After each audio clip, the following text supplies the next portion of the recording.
Let's get this over and done with. Hello, people. We shall. Hopefully, I got your one working. Yes, there it goes. Look at that. So, what's up, people? We finally made it back after what, 2 weeks? 2 weeks of no D&D. We are back with Shadows Embrace, our second campaign. Welcome on in, peoples. We see the shout outs coming up in the chat there for our regular content creator viewers that come in. Magic, Mina, Grim. I think JJ, if he comes in, will get it as well, as will Yanti. It will happen when you talk for the first time. It's automatic, which is kind of cool. It's been 3 weeks. Holy crap! Wow, far too long. So we're gonna since it has been that long, then what we might do, we are missing Trashy tonight. He is in the chat, I believe, but he is still not feeling well and has opted to sit out tonight, lest he sort of cough and splutter at us all night. So everyone, make sure you pass on your good wishes to Mr. Trashman. Hope he gets better soon. Definitely. But so before we get started, this is a question I need to pose to the 3 remaining players. Do you guys want to control what Uth does, or do you wish the DM to control Uth? Obviously, I will. If we get into a combat, I will run his combat stuff, so I know what he can and can't do. But as far as where he goes and what he does, as he will be traveling with you, I will. I'm happy to put that control up to you guys. As obviously, Tolver will be your squad leader, and most likely give directions anyway. It might be easier if you guys take control. It's up to you. You guys decide amongst yourselves before we sort of get into it. But yeah, so before we do anything else, because we have been away for a little bit, we're going to reintroduce the 3 remaining characters and who they're playing. So we'll start with Mr. Grim. Grim, would you like to reintroduce yourself to our viewers and let us know who you are playing, please? I am playing Varius, the ranger satyr. He's not a very good ranger, though, as we've learned throughout his time his time training. But he's 5'9", I believe, yes. Yeah. He dresses quite well, or he did dress quite well. Asks a lot of questions, possibly obsessively so.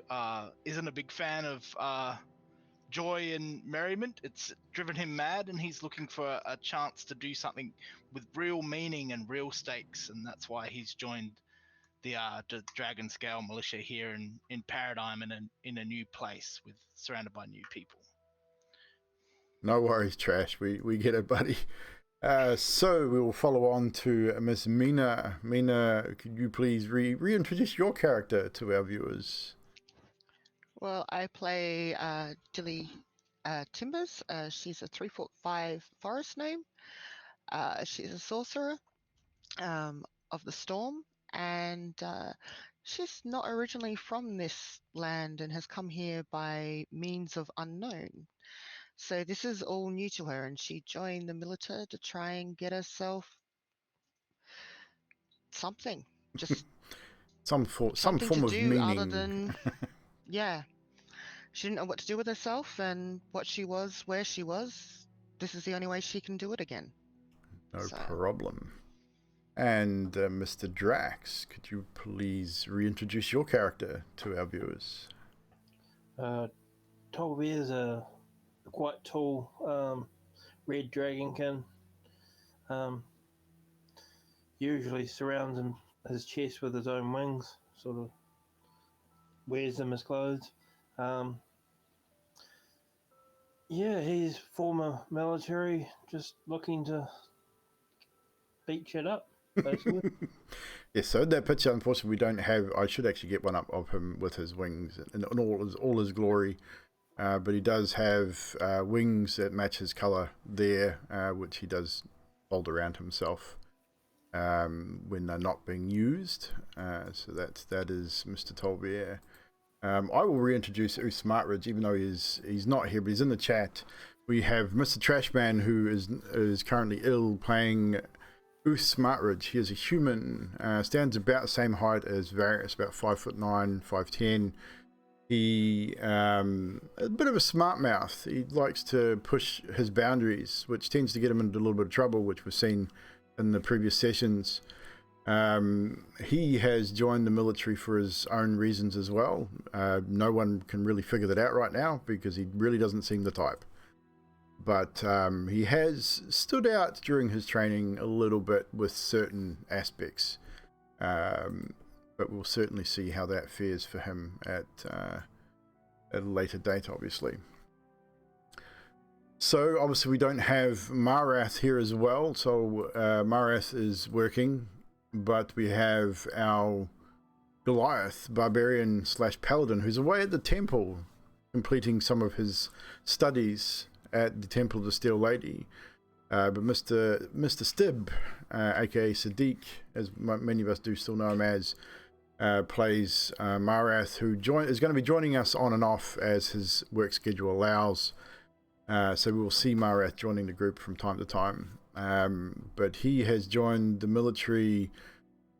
I would say he's come from a gladiator background. He's a current champion of the arena, and the military was the next step for him, giving him a place to call home, essentially. And that was more or less his reason to join the military, and he gets to beat shit up, much like Tolbear. So, moving on, the last we left off, several weeks ago, you had ended your day of training bruised and battered. Returning to the barrack room, Dilly leads Varys to the bathhouse along the way, starts to ramble, and her speed and pitch gets higher and higher and gets faster and faster and leaves Varys with a little bit of a headache. But ultimately, Varys finds the bathhouse and cleans himself up. Dilly then returns and has a chat with Uth, and after some inquiries, is led to the library. As Uth and Dilly reach the library, however, the blind librarian, looks like he's about to close up, but appears to allow... he doesn't seem too bothered and allows Dilly in. Dilly receives a couple of books, which may or may not aid her in her endeavours, but she's also allowed to take them back to the barracks, which is generally not allowed, but he seemed to not mind too much. During this time, Uth and Varys had done specific things. Varys not really doing too well at the obstacle course earlier that evening. But still passed. Roughly. Little perplexed with Uth's abilities, seeming that humans don't really shouldn't be able to do what Uth does, and he's concerned that he's not able to match Uth's skill in a lot of areas. This causes a little bit of concern, or not so much concern, a little bit of interest with Dilly, and maybe some misconstrued intentions, which do get discussed a little bit. Over the course of the next 2 or 3 weeks, you guys do a little bit of extra training. You rerun the O course on several occasions. The training's relentless, many successes and failures, all been observed by this time by the sergeant and other members of the ranking officers. Tolbia stands out in the squad for the O course, coming extremely close to Sergeant Storm, the sergeant's, record, but not quite beating it. However, the sergeant himself gets up on the course and shows you that it can be run extremely quickly, even for a dwarf. Stealth training was also a must that you had to go through, and out of the squad, Uth standing out, but not really in a good way. He wasn't too great at the old stealthy thing. Various was also struggling in this area as well. All managed to pass the course with varying degrees.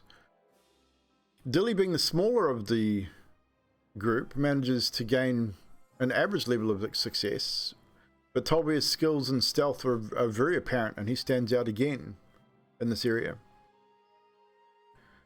Mareth, unfortunately, because of his size, just wasn't having much luck at all in this particular skill.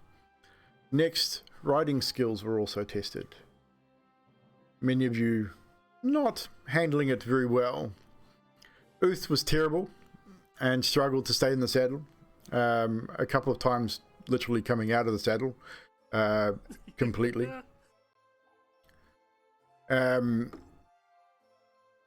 Next up we had, thank you Nutty, I forgot about that. Next we had, who came up then? Dilly was given a regular sized goat instead of the large goats, and also kind of struggled a little bit with the whole riding thing, but not too bad. Tolbia manages to also pass the training just above average, and Marath at the beginning just outright refuses to get on one of these things, but eventually, knowing he has to, manages an average pass. Your failures are marked by many tasks that challenge you in many areas. I'm going to reset our channel points here in a second.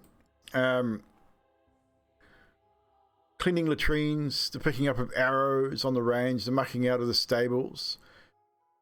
Various struggles at first, eventually, although working together, you seem to all make it through without too many incidences. 1 second. I knew there'd be something. I knew there'd be something I'd forget to do. D&D. Right, we should be good. Thanks, Nutty. I knew I'd forget that.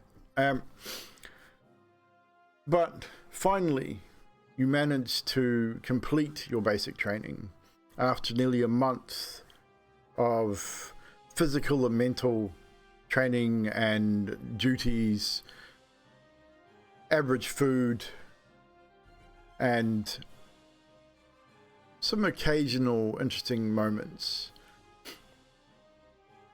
You led out to the parade ground where the rest of the militia is out in full parade. You haze Uth a few times before this as well, I forgot to mention, for his many indiscretions. Nothing too serious, but enough for him to realise that he needs to pull his head in on occasion. But finally the day comes when you led out onto the full parade ground and lined up in the front of the general, where he calls you forward one at a time, and you're all presented with the cloak of the militia. and given the name of Private in Her Majesty's militia, all except Tolver, who is given the rank of Corporal officially and is given pauldrons to match the rank. Also, Dilly is named Private First Class and second in command of the squad. You then are called to repeat the prime directives of the militia. You pledge to serve Paradigm Voland and its leadership and its people. You vow to never harm the civilians and Dragon Scale superiors. You vow to uphold the law of Paradigm to the best of your abilities. You also vow to honor Queen Ildri and her command until the end of your service, which you all do so, as does the entirety of the militia in unison. A sight to behold, indeed. Cheers ring out across the keep. You are then dismissed and the day is yours. As a reward for the graduation, the sergeant stops by and leaves you a gift basket, alcohol, food, which is a welcome sight, and it's actually decent food for a change, instead of the muck that you normally get at the mess hall. You then proceed to chatting and eating and drinking. Towards the end of the day, a storm starts to roll in, which prompts Dilly to head outdoors into the rain and the thunder.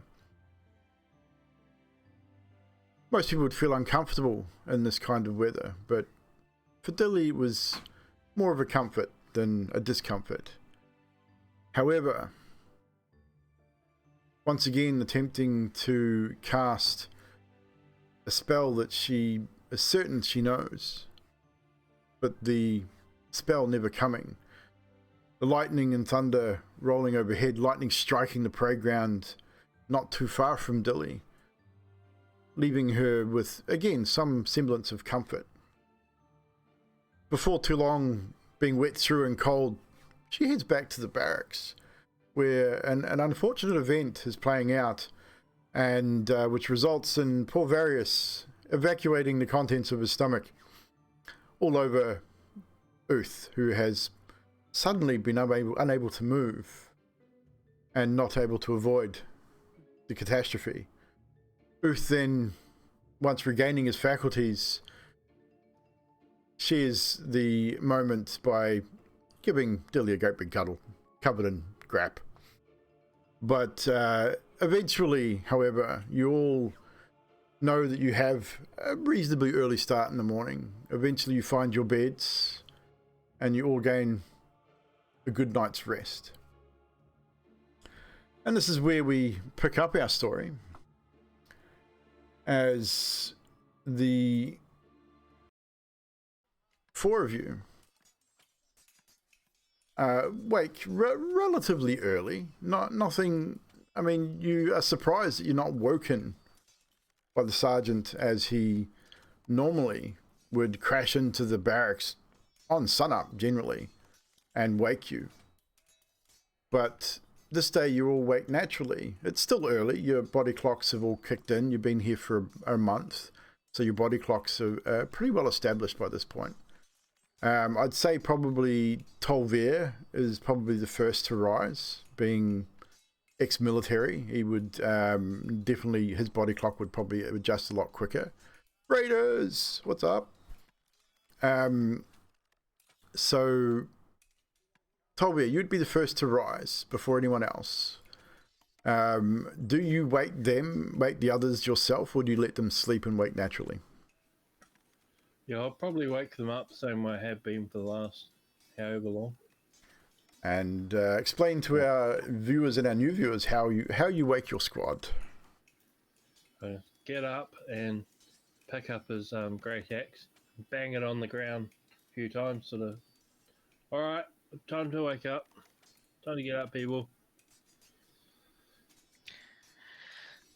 Morning, Corporal. Morning, Private. I'm going to... Is it early enough that Dilly would be able to have a quick wash before it would be normally... I mean, you guys... I mean, Sarge's nowhere near around. You guys have got washing facilities in your barracks. You've got bowls with fresh water that you're able to wash yourselves as you wake. All that sort of stuff is available to you. So Dilly's going to go to the wash basin and wash her face and go, I really got to use prestidigitation. I got to put that spell back in the list. As she's cleaning up the spew and wiping everything down, she's glad she took her coat off and everything. And whatever grass she had in her pan from last night from when she grabbed the grass in frustration, she rubs on herself to kind of get that grassy smell instead of No worries. and she'll put the thing around her and make sure that her new pin that she's got is purposely put with the cape. No worries. Easily enough done. Again, your new pin, I believe, resembles your rank. Your newfound rank of private first class, so that puts you in a semi position of power above Various and Uth. How you decide to use that is up to you. You also know that obviously the person in charge in your squad is Tolvir as your corporal. Uth is a little slow to rise as usual. He acknowledges that he needs to be awake, but kind of rolls over, trying to get a few more seconds of sleep, maybe. Not feeling the best. He groans as he turns, not wanting to move. Various. How is Various feeling this morning? You muted, Grim, I think.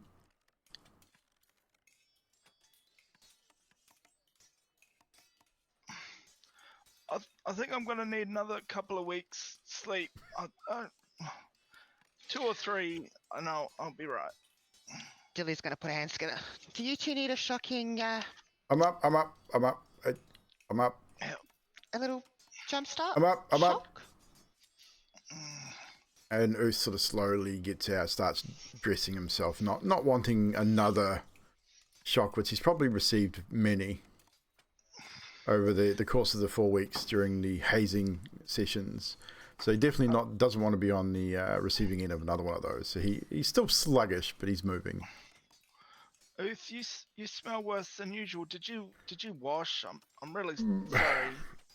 Well, yeah, I'll get there. Oh. And eventually, you would all rise, wash, dress yourselves, and about the time that you're all uniformed up, you've got your new cloaks on. You're probably admiring each other's new cloaks because they're brand new. Like they're clean. They've not been worn properly yet. You haven't gone anywhere with them. It's about that time you hear that sort of bashing on the door. All right, you lot, get your asses out here. Lead the way, Corporal. You heard the man. Let's go. Grab your shit and let's go. So you all fall in. Various little sluggish, little hungover, little fuzzy in the brain. Uth probably not as bad. Well, it's probably a little bit the same because he didn't evacuate the contents of his stomach, so he's probably feeling a little bit worse than Varys at this point. Varys, you still got a headache. I would say that may have consequences a little bit, leading a little bit further out into this, but for now you're doing okay. It's not a sunny day. You're lucky. It's we're now on I believe the 28th day of Azil, which is a Monday. Mordrith, equivalent of a Monday. It is overcast, not raining, but it's overcast. The storm from the night before sort of rolled in and rolled out, but has left some residual rain cloud, and that's sort of high in the sky. So it's not cold. It is springtime, so it's definitely warmer than it has been. You form your regular parade. You've gotten pretty good at this over the month. Even as sluggish as Varys and Uth is, you get yourself into formation, and Sergeant Stormhammer sort of walks up in front of you all and says, all right, good evening, I take it. Looking over at Various and Oath, obviously noticing their disposition. As he stands right in front of you, Various, and just about yells at the top of his lungs. A very bellowing sort of, your first assignment! Yes, Sergeant. He grins and moves back a couple of paces and says, all right, we've got some intelligence. Reports have come in that there is a possible cultist cache to the north, the base of the Howling Mountains. Your assignment should be an easy one even for you lot. You are to travel to the base of the mountain, which I'll mark on your maps. Once there, you are to find the entrance to a cave. And once inside the cave, locate any potential cultist writings, glyphs, weapons, spells, any sign of the cultists that worship the disgusting evil Asmodeus, aka or slash whatever, dragon, Colossus, whatever the fuck it is. We don't really claim which cult it is already, but you find out what's there, you bring back what you find, capture what you can. If there's anything there, you bring it back. You do not have the authority to just kill indiscriminately, even though you are in the army. You are to bring back whoever you find alive, preferably. Unless, of course, they give you no other option. Is that understood? Yes, Sergeant. Yes, Sergeant. Yes, Sergeant. Did you not hear me, Various? As he raises his voice again. Oh, Uth sort of, I'm going to be hearing you for a while. Uth sort of sways back and forwards as well, sort of squinting his eyes, and even in this not bright sunlight, but it's still pretty bright outside. And he gets right up to Uth and says, "You're up for it. Are you awake? You look like you open your fucking eyes, man." And sort of Uth struggles to open his eyes in the sun. Trying to hold down a vom at this point. The sergeant chuckles to himself and says, "Right, you got a choice. You can either walk or you can take your road by mount. You will be assigned your traveling animals. But your choice which way to go. If you look on your map there, it'll be about 2.5, 3 days by foot, or a day and a half to 2 days on horseback or goat or whatever. Your choice, Sergeant, Corporal, sorry. Can't give you that title just yet.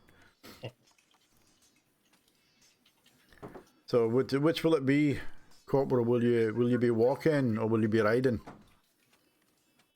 Well, I think if we ride, one or two of our party might fall off at this point in time. But while that thought is extremely amusing, it doesn't worry me either way. Or they might soak their horses. So walking it is then? Might be the best.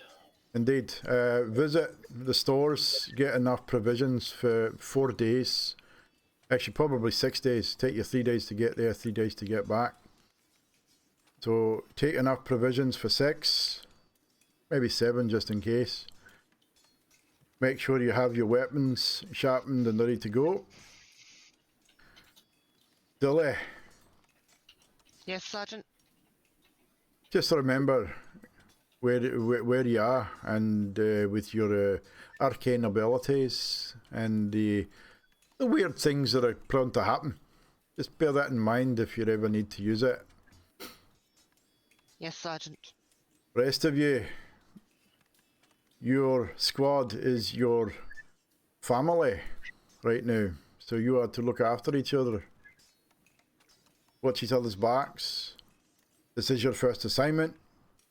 Nothing should go wrong, but if it does, it is on you to solve it and return safely. If you do so, Sergeant. you might be rewarded with some R&R. Who knows? Depends how generous I am. Alright. Attention. And Doesn't mean salute your numbskulls. It just means stand at attention, for fuck's sake. No, yes, Sergeant. About face.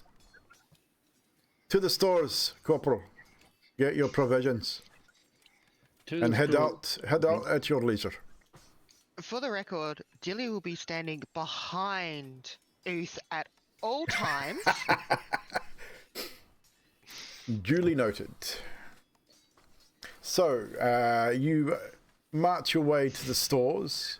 You gain enough provisions. So, on your character sheets, if you wish to, it's up to you. You can just put it down as a note. You will mark rations enough for 7 days.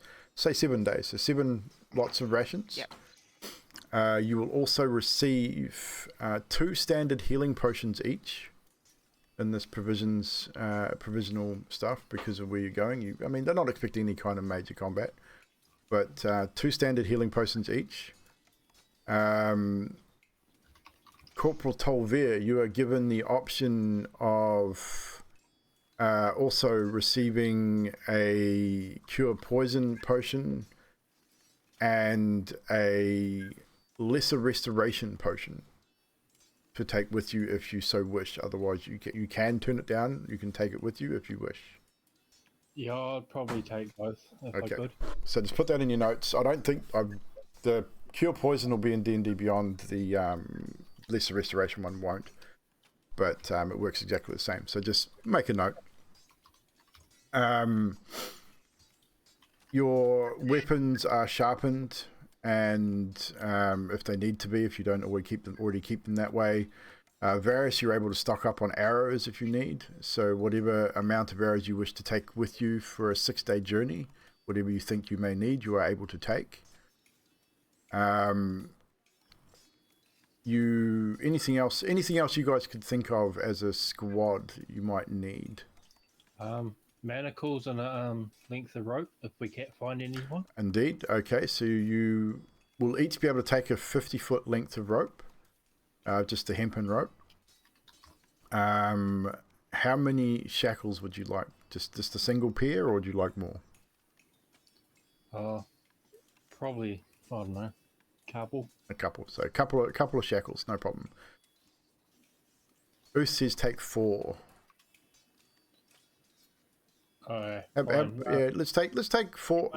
Maybe we'll take a pair each just in case.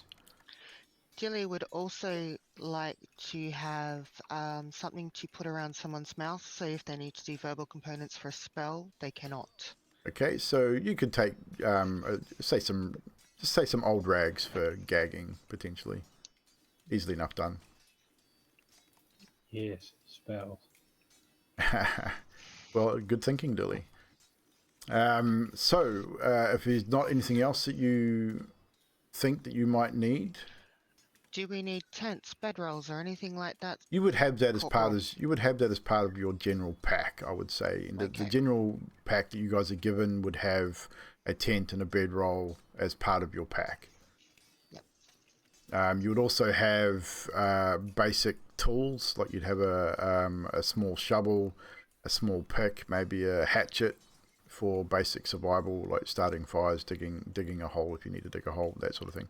So basic survival tools. You would all have those as well.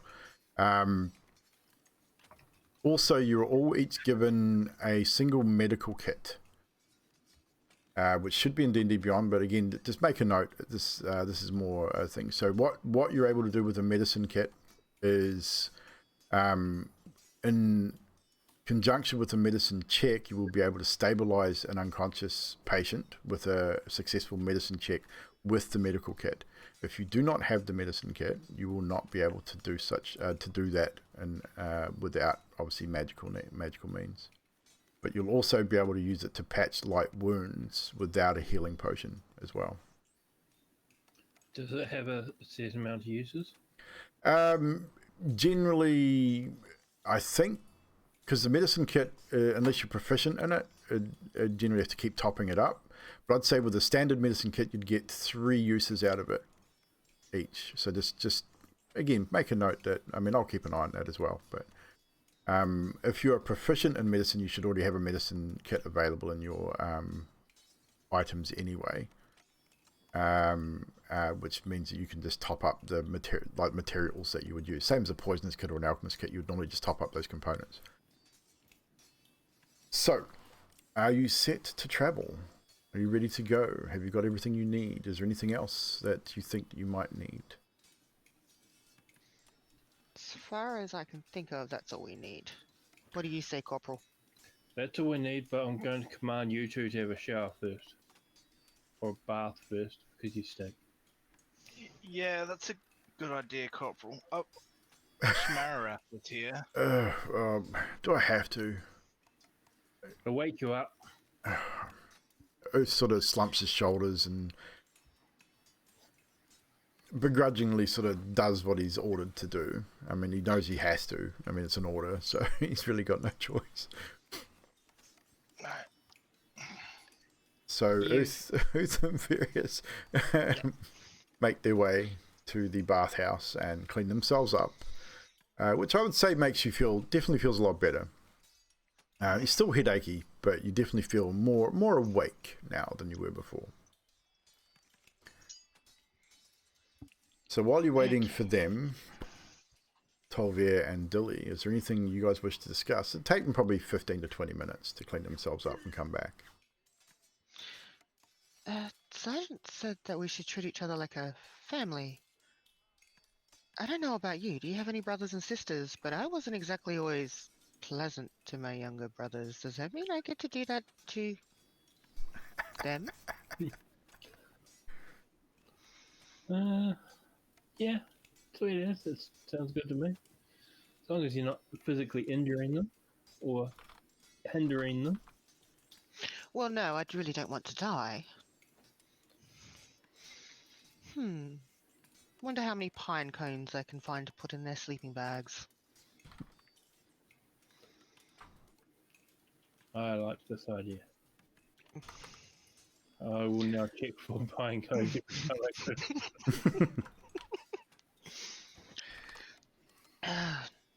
So, with that, while I'm waiting, and waiting for them, Tilly's going to start looking around for things that she can, uncomfortable things that she can start possibly putting. I mean, like in the twigs keep, or in the keep you'd find it'd be definitely stones lying around, like sharp stones and little things like that. Inside the keep, it's pine cones and things probably not so evident, or twigs and stuff, but definitely a few stones here and there. You'd probably have to wait till you get out into the forest before you could find stuff like that. It's more to kind of keep me occupied while I wait for them. But I'll be picking up, looking at them. Dill, who are you giving advantage to, bro? When you give advantage or anything like that, at the person, the player that you're giving the advantage to, so that we know who you're giving them to. And there are our players. So Grim, you've got an advantage from Dill. Mark down your advantages and things, guys. So these are lists of players chat. So if you do want to give advantage or anything like that to the players, at the player in your message, so then it'll tag them so they know that they've been given that. So with that, Uth and Various return. You prepare yourselves to head out, and you head for the main gates. You are let out. The main gates are open for you, and you're let out. You check your map, Tolvier, as you are the squad leader. You have the map, and I'd say you probably have it would be probably not so much as a compass, but a very rudimentary type compass. It's very basic. But you've got a fair idea of the layout of the land. You know which way is north. You yourself generally come from the northern areas of the Howling Mountains region of Paradigm, so you know this area reasonably well. You know where the Howling Mountains is, and you know which way to pretty much head. And you know that you could follow the main trade road. Like if you were to go from the keep to the up towards Valond and hit the main train road, you could follow the main trade road for probably the first day, without having to cross country, which would make traveling a little swifter and probably a little bit more pleasant initially before you'd have to sort of cut forest wood maybe on the second day. Alright, ladies and gents, this is the way we're going. Varius and Uth, I want you to go in front and we'll go behind you.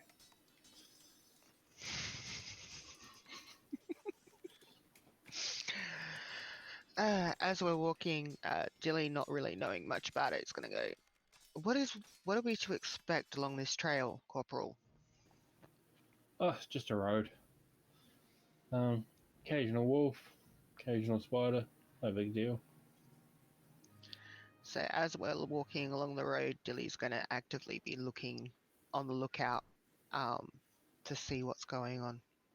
No If worries. she sees anything or So anything we're like gonna that. we're gonna run a little bit of a travel map here. So we're gonna go to our main map. You guys can zoom in as much as you can on the road between Dragon Skull Keep and the Howling Mountains. You can see there is a well-travelled road which will lead you probably directly to the northern side of the mountains. Tolvir, you would definitely know that. But you know that you need to be heading to the southern side of the mountains, which will have you travelling through the forest at some point. You know that if you take, looking at your map, if you travel for about a day and a half and then to about sort of this area here, you know that you're going, if you cut into the forest there, you're probably going to maybe cut a little bit of time off your travel, may add some time depending on how dense the forest is.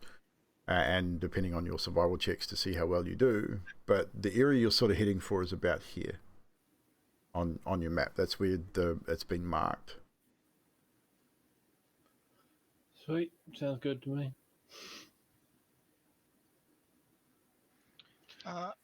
Uth, why do you think they put us out the front?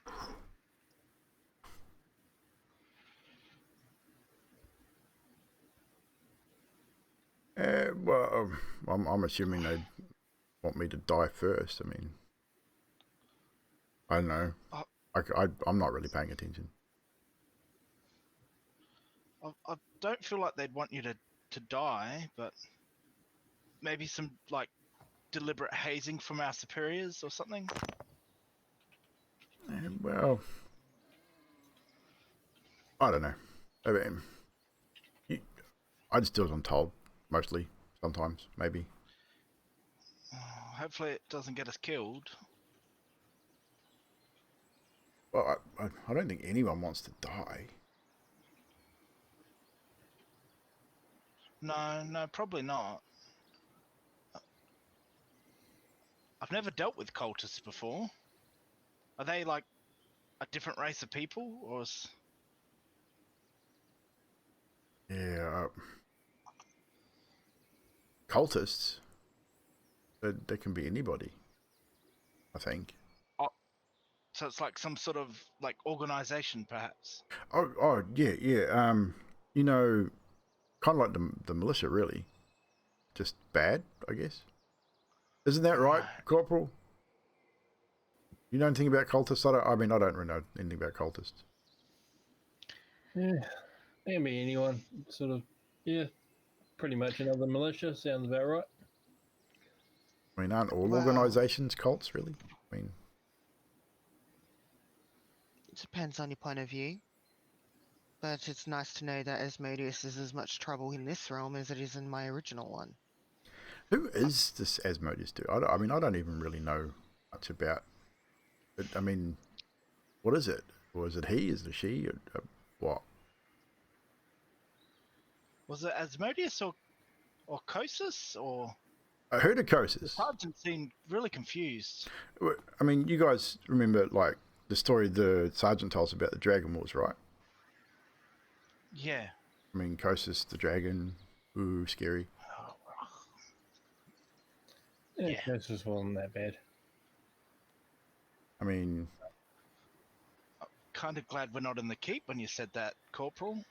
Yeah, I'm definitely not going to say that around there. do you know Kosis? Well, Well, I mean, you can't have. He's been dead for like a century or something, hasn't he? yeah, and I've been alive for more than that. He's that old. Wow. Wow. Yes. I thought Dragonborn only lived like fucking 80 years or something. Many centuries. I Huh. was a full adult when the Dragon War happened. Huh. Wasn't any Okay. part of it, but I was. Wow. Dilly's looking at them absolutely bewildered, trying to follow along with absolutely no clue. Yeah, because I mean, Dilly would have heard basics. Like she would have heard the stories. Like there's definitely stories around the inns that she would have worked in. That you would have heard soldiers talking about the Great Dragon War and the Lions of Valand and how they defeated Kosas. I mean, the Lions are very much the folk heroes of Paradigm, and how they defeated this great worm, Kosas. But yeah, it's that whole not like following along but not following along kind of thing. It's Yeah. that whole. I mean, you've heard bits and pieces and that, but the history itself is definitely foreign to you. At this point, Uth sort of... oh, God, I'm still not feeling the best. My God. I mean, we didn't drink that much, but it was good stuff. I felt like I drank a real lot, and then I I got it on me, but it was impressive, dude. Like, I mean, you got it like a full 12 feet across the room. I mean, I haven't seen that for a long time. You'd make a great acid puking dragon. That is real big blast. That'd be really good experience. Is that something I could maybe do? Like write that down as a goal. And he's I mean, spewing that. I mean, if you Projectile drink vomiter? enough, you could spew acid, I guess. Well, I suppose if you could actually drink alcohol and light a flame, you could possibly blow the alcohol out like fire breathing. Yeah, I tried it once. That's why I have no facial hair. Burnt it clean off. So I take it the people of this land don't like dragons very much, but then isn't the queen a dragon? I don't think it's people don't like dragons. I mean, some dragons. Yes. I think it goes they didn't like dragons, now they do like dragons, but they don't like some dragon. I've got a fucking headache, and it's just just thinking about this is making it worse, I'll tell you. So let me get this straight. You had this big dragon war, then dragons were to be killed, and then they weren't to be killed because you now have a queen that's the dragon. But some dragons are not always as nice as others, therefore some dragons need to be controlled or maintained or put aside. I think. Maybe. I don't fucking know. People seem to like white dragons. The people are racist. Is there some sort of color system? Like white ones are good, Well, black ones eh? I mean, I've heard of what white, black, blue. I think definitely red. Apparently, I mean, I don't know a huge amount. I don't know lots about dragons. Well, if Kosas was a red dragon and I'm a red dragon, and he was evil, then that would make me evil too. So, I'm not evil, so it can't be color based. I think evil. I mean, isn't evil relative? Evil is subjective. That's what I mean. You can be I'm the still best drunk. person in the world and do not very nice things, but for the best intentions, or you can do the good things, you know. And Dilly's trying to get her point across and got herself so confused because she's really confused what it means. Hold on. Let me get this right, because you're writing that shit down. Yeah. Told You me can be evil question mark. pretty much. Oh god, I gotta mute myself. Pretty much, not all good people do the best thing. They do it for the right intentions, and people who do good things can be for evil intent. It may seem good at the time, but they have a goal or a mission or something along those lines. My So it's head all hurts. subjective to the person. So what about these cultists then? Well, for the good of what we're doing the right thing by either eliminating them, capturing them, grabbing their stuff, but to them it would not be good, would it? We would be the bad guys to them. So it's all subjective to your point of view.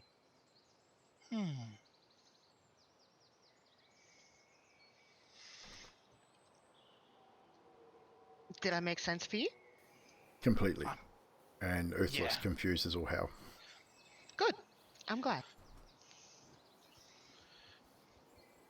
And as we're going, she's still actively looking as she's trying to explain this. No worries. So you start, like, you make it finally out onto, it's a little distance, like it's probably 20 minutes to half an hour, maybe 3/4 an hour before you reach the main trade road. If you look towards your south, you can see the walled city of Valand off in the distance. You probably just make out the main gates. The main gates are open as they normally are during the day. There's a whole bunch. You can see just on the outside of the city, rows of tents and caravans and like traders that have come from near and far to trade outside of the city and some inside the city. As you hit the road, you can see it's a relatively busy trade road. So you've got travelers coming to and from the city.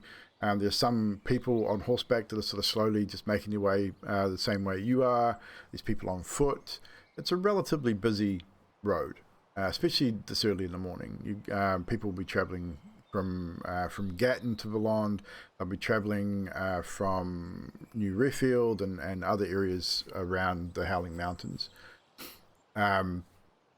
So you're definitely other people around. I mean, some people would wave.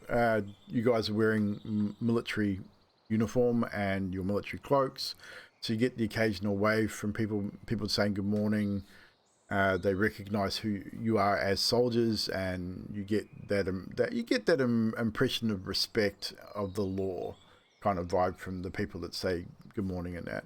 Get a few others that give you like the occasional sideways look, don't really look at you, not like trying to hide anything, but like they definitely don't want to have any kind of real sort of conversation with either the law or the military. You get those few shady sort of people that, I mean, although they're not doing anything wrong and not that you can see, you get the impression they might not be the most forthright citizens, just in the way they hold themselves. These are things you guys are going to have to sort of take note in the future and maybe start to develop that skill. Yeah, as you as I move walk forward. past, I'll nod at the people that are waving, and I will, like I said, take note of those that kind of don't, just to kind of get a judge of body language. Okay, just roll a basic insight check for me. I'll get all of you to roll this.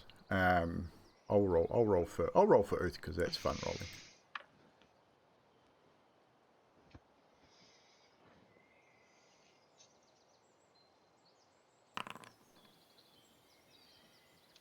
So Earth gets a 12. Varys was 7. Toby was 6, and Dilly got a 15. 15, not bad. So I mean, Varys is definitely focused on his book and writing down information that Dilly's spouting off and any other information that seems relevant to him. Probably taking notice of the area around him as well, because he hasn't been in the realm long, so there'd be things that you haven't seen, maybe wildlife that catch your eye, different flora and fauna as well. Tolvir, you seem just not overly interested in the populace at this point. Just focused on yourself and what you're doing as a squad, maybe. Tolvir's travelled this road a lot of times. He's just enjoying himself walking along the road. No worries. So again, exactly that. You've probably travelled this road many, many times over the time you've been here. Some of these people you may even recognize in your travels because they would be regular traders of this travelers of this road. Nothing to speak to, but just a visual recognition. Uth, even with a 12, kind of keeping an eye out for specific characters for him, like specific people. In fact, Uth seems a little, with your 15, Dilly, Uth seems a little on edge. You haven't really seen this of him. I mean, it's not completely obvious, but sort of as you're walking, you see him sort of looking around. Occasionally he'll look behind, like back towards you guys and look behind you. And sort of as people pass, he gives them a quick sort of once over, quick scan. Almost like he's looking for something specific. You're not 100% sure.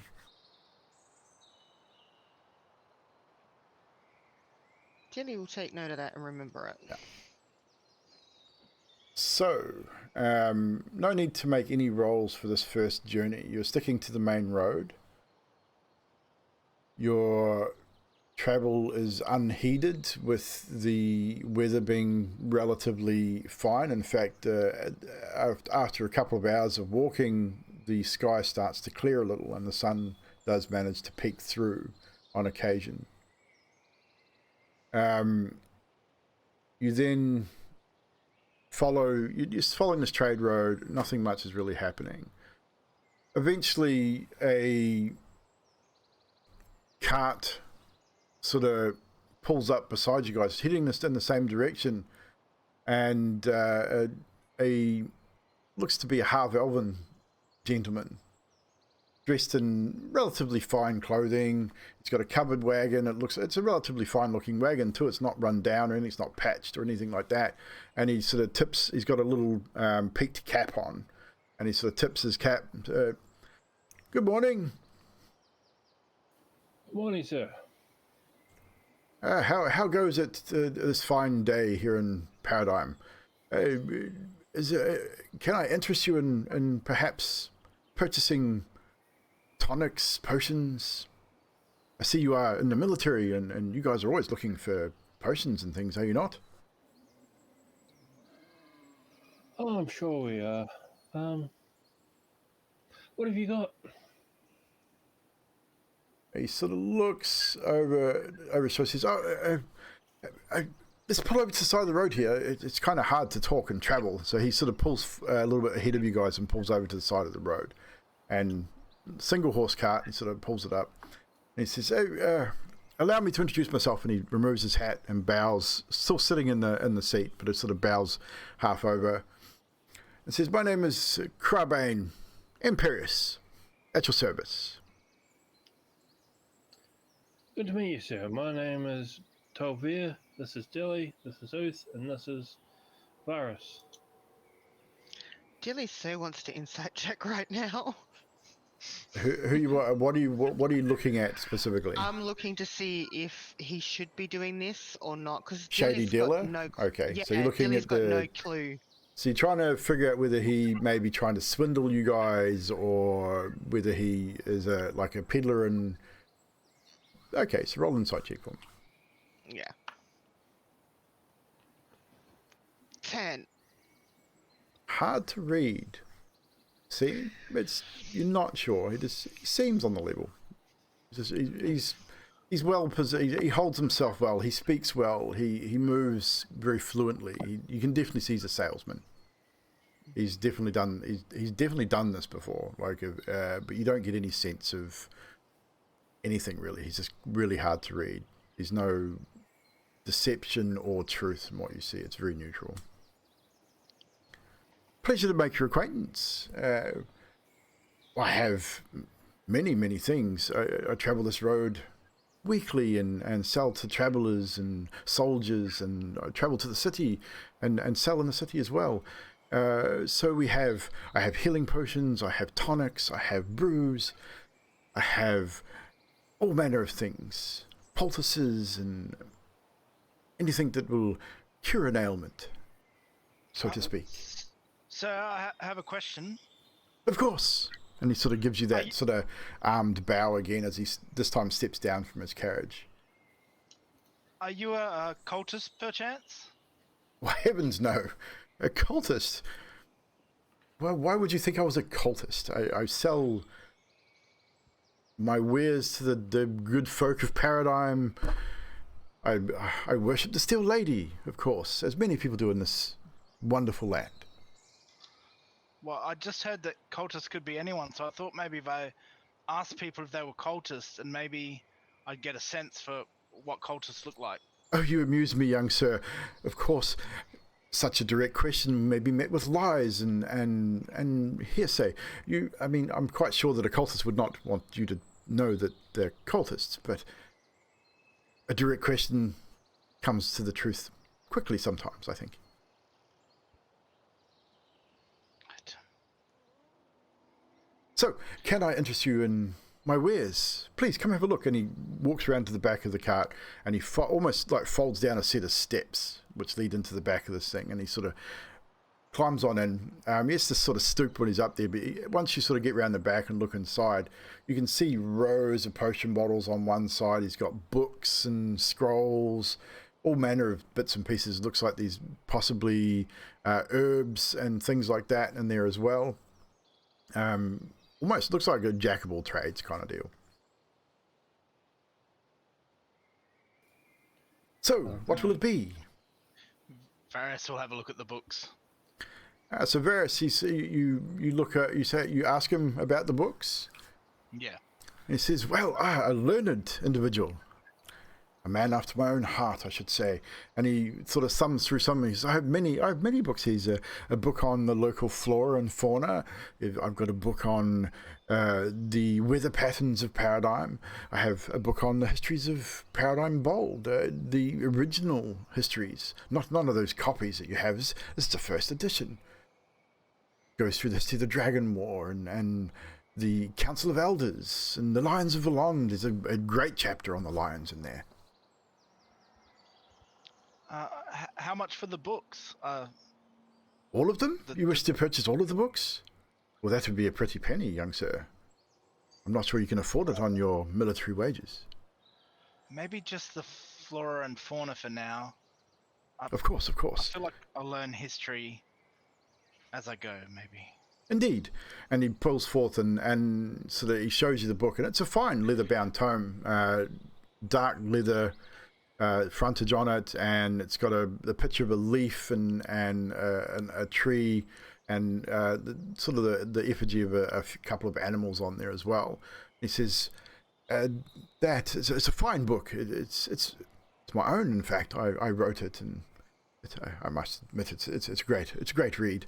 You'll learn much from that. Bargain, a steal, 2 gold pieces for you. Varys will hand over 2 gold pieces, and I'll put on my sheet. No worries. So you now have a book of the flora and fauna of Paradigm. So that will give you advantage on survival checks when dealing with plants, animals, and such things, and other advantages as well. Obviously, if you are reading it, you're researching particular animals and flowers and plants, you might get an advantage there as well. So just remember you have that book for those moments. He then turns to the rest of you and says, "And anything else for anybody else? I have many things, and I'm very busy, so I must be traveling very soon. Heading to the great town of Gaton." And he says it like that as well. I mean, Tolvir, you would know it's not pronounced that way, but he's trying to make himself sound very proper and very noble. Do you have any books on hunting dragons? Why, no. I mean, you are aware that dragon hunting is illegal in I mean, you are the militia. You should realize this, I'm sure. I know, but since I am descendant of dragons, I find them particularly funny. Well, I mean, hunting dragons, no. I mean, there are books on dragon anatomy. I mean, I don't have one of those with me, but I should endeavour to find one in case we meet again. Oh, that's good to know. Anyone else? Sure, I can't interest you in a potion or 3. What sort of potions do you have? I have cure poison, I have healing, I have many, many potions that do many, many things. Varying prices, of course. Potion of speed, potion of giant strength. Well, since we're down, a giant, perhaps. How much would your giant strength be? Well, Bearing in mind, I am of, the militia, and I am on a very limited wage. Of course, but I also have to make a profit. Understandable, but you also have to understand that if it's going to be too much, I may not be able to purchase, and I apologize if that's the case. If that's the case, it is the case. It is not. I'm not here to take offence at your inability to pay what I have to offer, but the giant strength potion, it is rather expensive. We're looking at 150 gold at least.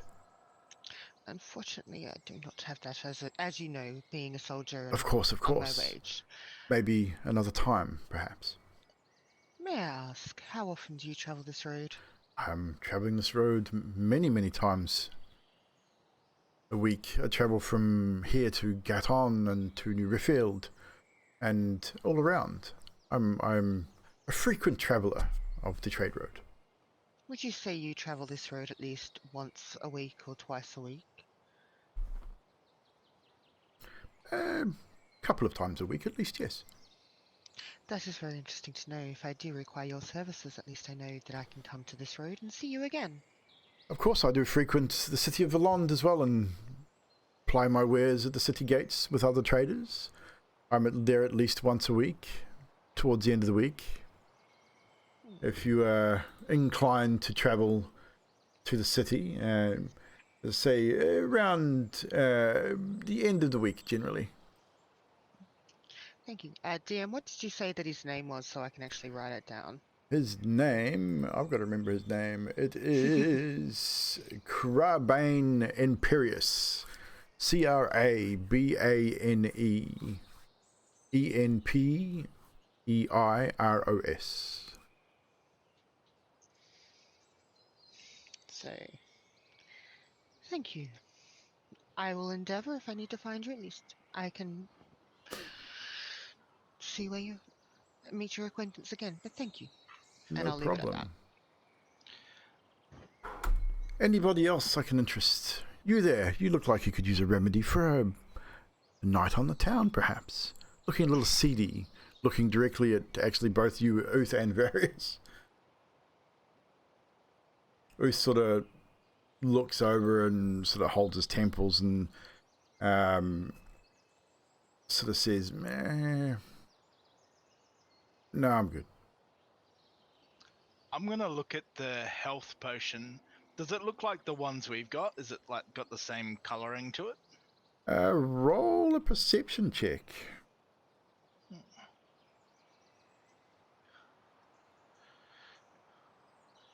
14.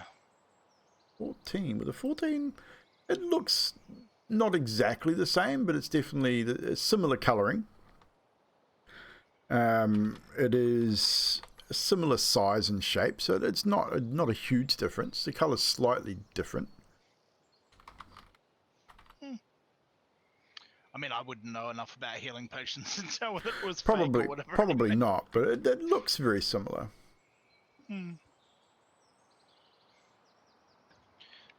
Do we need any more healing potions, or? No, I think we've got enough. Corporal, we should be on our way, otherwise we will be delaying our mission further. I agree. Very good to talk to you, sir. And he bows deeply. Good day to you all. I shall see you again someday, I'm sure. And he folds up his steps and moves around to the carriage, climbs back into the driver's seat. Slowly, doesn't like take off at any great speed, but pulls back into the road and carries on, moving northward.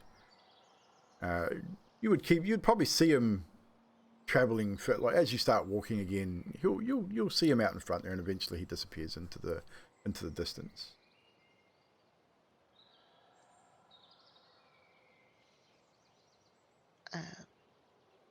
Okay, On we let's move. go. So you continue your travel. You move forward another few hours. Again, general travel is nothing of note. I'll get everyone to roll a perception check for me, please.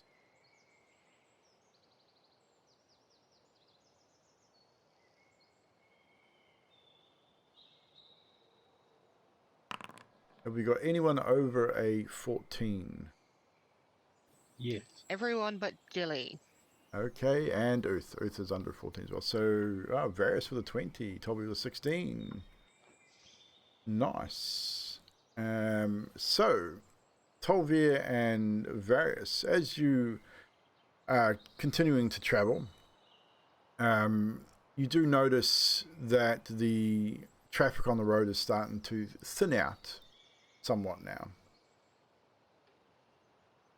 And you... it's not unusual for the road to start thin out. You're getting now probably into the later hours of the afternoon. You've been walking most of the day. You guys have probably a little warm, definitely a little sweaty. You've kept a pretty good pace throughout the day. You've stopped a couple of times for maybe to have a drink and just to take a short rest, just to maybe just to air out your feet or something. You might get a little bit sweaty on your feet, or whatever you need to do. But as general being, the traveling on the road is pretty easy. The day starts to draw in. The sort of overcast bluish sky starts to turn into that real purpley, oranges into purples that of the night as the sun starts to set. You know you're going to need to find somewhere to camp. I will need you all to roll either a collective survival check, or you can nominate a person to roll it at advantage. Up to you. Roll a collective one, I think. Collective, and take the average. No problem. So Earth gets a 19. Grace with a 13. Tolvia with a 20. Jilly with an 8. That's the fourth 8 I've rolled tonight too. Damn.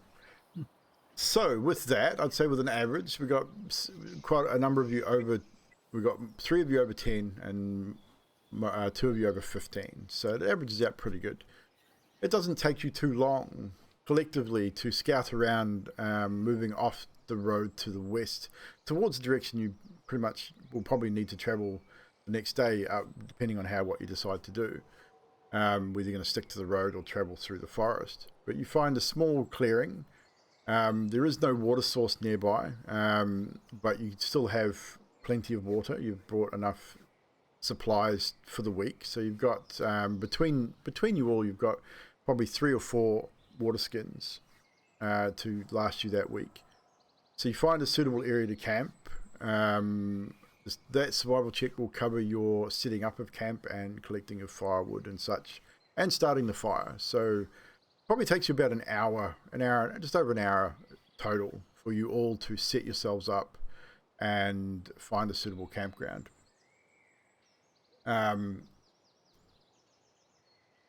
We will move to this map. Ignore the fact there's a river in the south of this map. Where you are, there is no river. So just we will zoom in on the actual map here for the thing here, and we're going to take a short break before we carry on any further. So be with us, chat. We're going to take 5 minutes to drink, toilet, to do whatever we need to do, and we'll be right back. And when I come back, we'll have a little bit of a chat with the chat before we finish up. We'll be right back.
Well, hello there.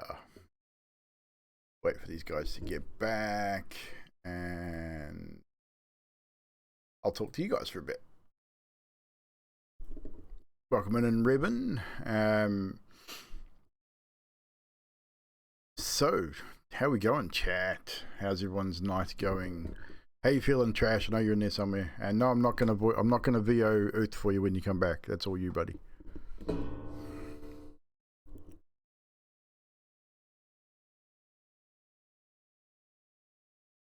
Bloody arm woke me up, so remaking this map for the party. We'll have to rebuild it before book 2 begins. Damn. Definitely good luck with that.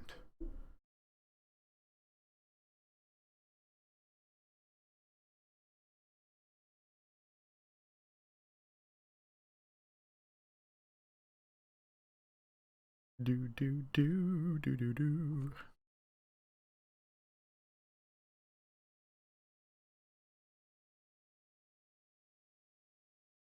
Hope everyone is doing wonderfully this evening, or this morning, or this afternoon, wherever the hell you may be.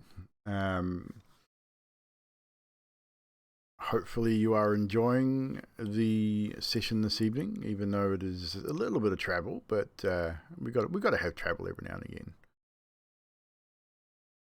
Kind of one of those things. I'm surprised they chose to travel on foot, to be fair.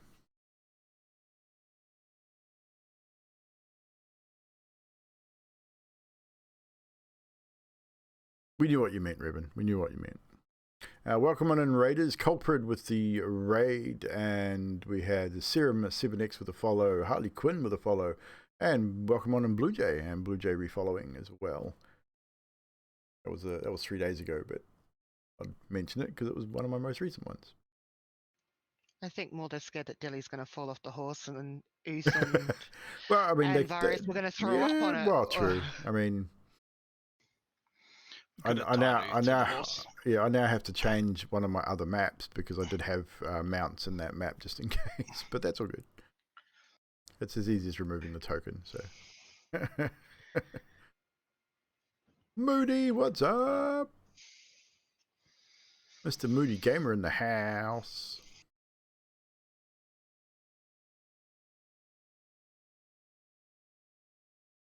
Don't know if I set up one for Moody.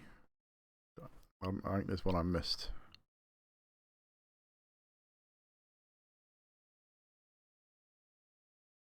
We'll do a manual one.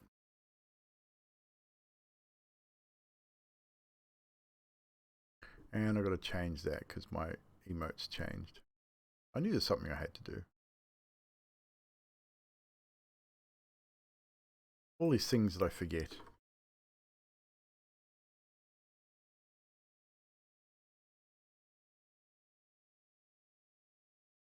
Which one is it? Must be that one then.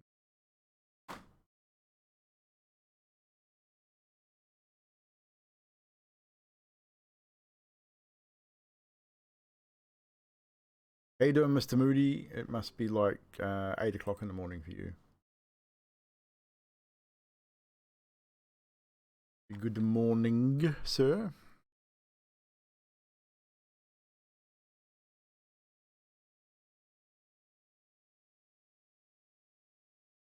That should solve that problem. Just rolled a 1 on perception. Well, that's not good. Epic fail.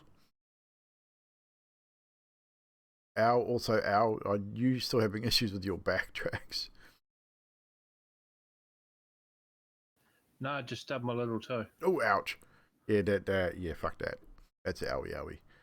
Alright, so everyone is back, so we'll get back into it. You have set up your camp, and as the sun slowly sets,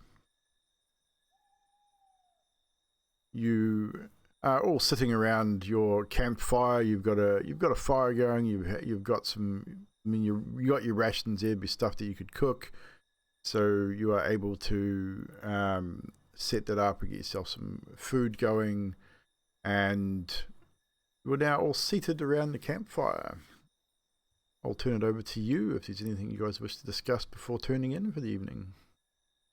Uth definitely seems still a little quiet and hungover. He doesn't seem overly talkative at this point. I think we should probably organise watches Oh before yeah, we. that thing. Fuck. Well, I unless you vote want not to be. first. I can do first if you want me to. What's the darkest point of night? And I will take that one. So I'm guessing that will be about third watch. Yeah, probably. Yeah, generally right before. I'd say probably right before the dawn. Like you, probably the Then last watch. I'll take the last watch Yeah. because I've got night vision. I'll take the last watch. No worries. Or dark vision, I should say. Here with the biddies. Take the second watch then. Well, Well, I suppose I have to take one because all four of you would have to take a watch to get a long rest. So, Earth begrudgingly accepts third watch. I'll make sure there's coffee for you in the morning. So Varus is second, right? Yes, we got Tolvir, Varius, Uth, and then Dilly. So, what's that book you've got, Varys? The book I bought. Yeah. It's a book about the flora and fauna of Paradigm. It's really interesting, although I feel like that gentleman might have been over exaggerating his ability to write. It's a little bit dry, in my opinion, but informative. Dry, in your opinion? Jeez, I'd hate to see what it actually reads like. It's definitely not. It's not a novel by any means. It is a very scientific style journal more than anything else. Rudimentary drawings of particular plants and trees. Very rudimentary drawings of some of the animals of the area. As well towards the back, but it's almost very clinical. So you're probably not wrong with how dry it is. Oh, I keep forgetting to mention it to you. Someone, when you go back to the keep, there's this book there called 50 Shades of Drow. Uth recommended it. Do you remember, Uth? You read it and said I should read it? Why don't you have a read of I that? don't remember anything. Drow come in 50 shades? Yeah. Wow. That does sound fascinating. I didn't know that either. Maybe you should have a read of it too, Tova. I'm going to bed. I'm still sick. You piker. Before you go, I just want to talk to you about a couple of things. Oh, Okay. Okay. I There's guess you're in charge, so. A couple of things that the sergeant said that I just want to talk to you guys about. One, I need to ask you the question, but I'm pretty sure I know what your answers are going to be. He said that we're not allowed to kill anyone on this mission. I just wanted to know, have you guys actually ever killed anyone? Not in this realm. Not directly, I guess. Yeah, not that I know of. Sweet as. I've been told that it's sort of a hard thing to get through, and Have you killed anyone? I was born into a war, so yes, I have killed many people. Many? Okay, I'm a little intimidated right now. Good. Where I was born, we were at war on two different fronts. So, yeah, not the best childhood. Well, where I'm from, we don't, any way to get a job done is kind of how it worked. So if you had to kill someone, you killed someone. It was just a matter of I wouldn't imagine it's difficult. Surely not. I'm told Well, some people feel bad after they do it. You don't feel bad about killing people, Corporal? Like I said, we were in a war, so we did what had to be done. Various rights kills people under where he's written Tolvir evil? Question mark. to be fair, it's usually a case of it's either you or them, and I'm going to be brutally honest. I'd rather them be dead than me. I agree.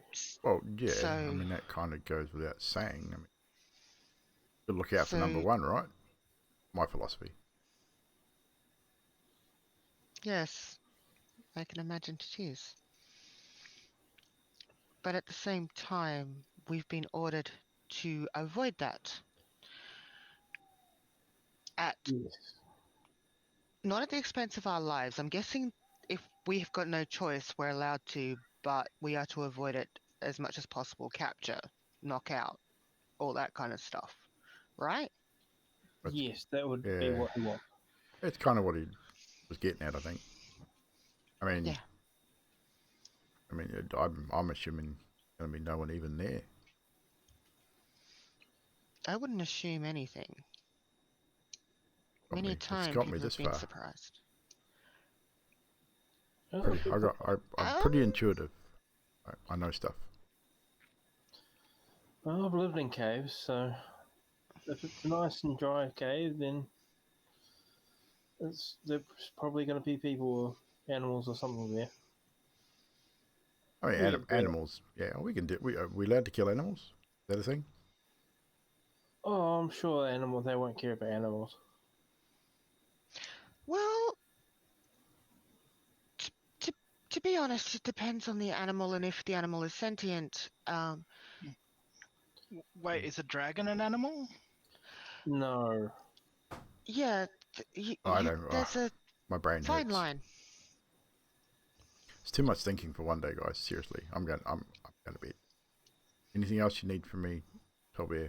Like, No, you should probably go to bed. You look like you need to. yeah, I think I do. Sorry, I might explode like Furious did last night. I'm definitely going to bed. It's been a long day. All right. And Uth retreats to his tent, closes his flaps. I was gonna ask Mr. Uth if he was perhaps a cultist too, but I'm not a fucking cultist, Darius. I can still hear you. it seems a little bit disorganized for a group of organized individuals for a common goal, kind of like the military, to be fair. Well, this is my first real experience with a military, so I wouldn't. Personally, So we're probably going to have to kill people in the future then.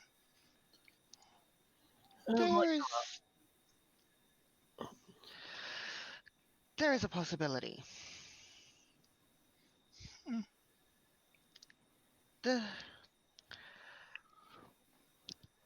So I do think that perhaps you should prepare yourself that you may have to take someone's life in aid of saving your own, or saving that of, as the sergeant said, your new family. I feel like there might be a lot of killing in the aid of keeping Uth alive. Including me himself. Loud snores can be heard coming from Uth's tent. I guess I better get better with the bow then. I'm gonna have to. Bows aren't always easy.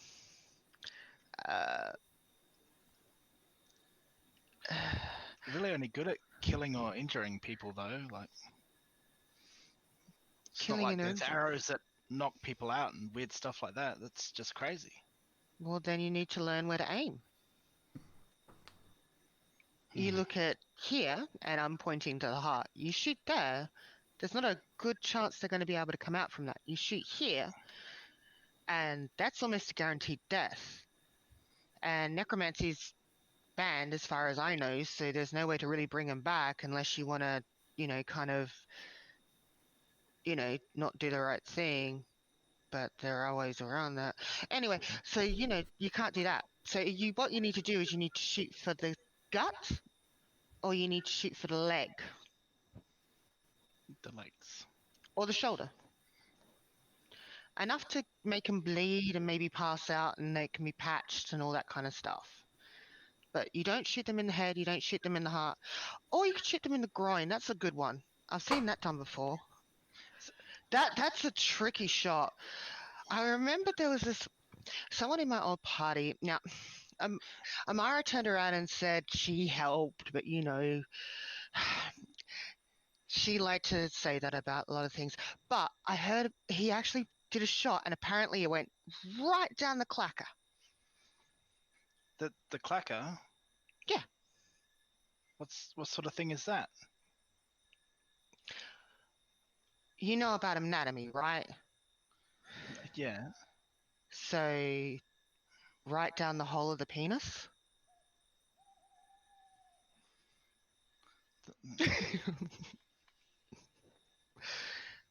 Apparently it's a 1 in a million shot.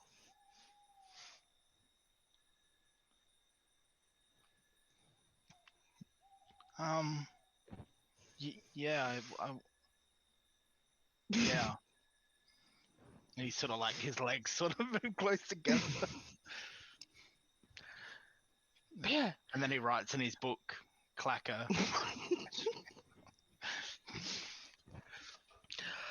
Yeah. Anyway, I suppose I better... Is there anything you need me to do magically before I go to bed? You wouldn't be able to wipe the mental image out of my mind that you scare me. I'm going to do minor illusion and visualize it for him. Minor illusion cantrip? Yep. Okay. I rolled on my new table, that's all. For the arcane anomalies. So Dilly's going to cast minor illusion to actually show them what she saw, which is someone shooting an arrow and the arrow going right, not actual visual, but just going right to the groin. Yeah, so it's again real basic image of one humanoid standing, like a humanoid figure, another one standing with the bow drawn, and the bow leaving the arrow, like the arrow leaving the bow and striking this figure right in the groin, and then dropping to the ground and rolling around. Yep, and with that, Dilly is going to go into her tent and leave them with that image. I'll move Dilly in. Wonder how are you leaving the flaps of your tent open, or are you going to close them? No, she would close them. Done. Now you can't see Dick. I wonder how they managed that shot from that angle. I mean, I assume the gentleman must have been excited to manage that. It's a weird visual that I'm not sure I'm comfortable with, honestly. And Toby's going to pick up anything that he can to sort of blow the illusion away. He's enough done.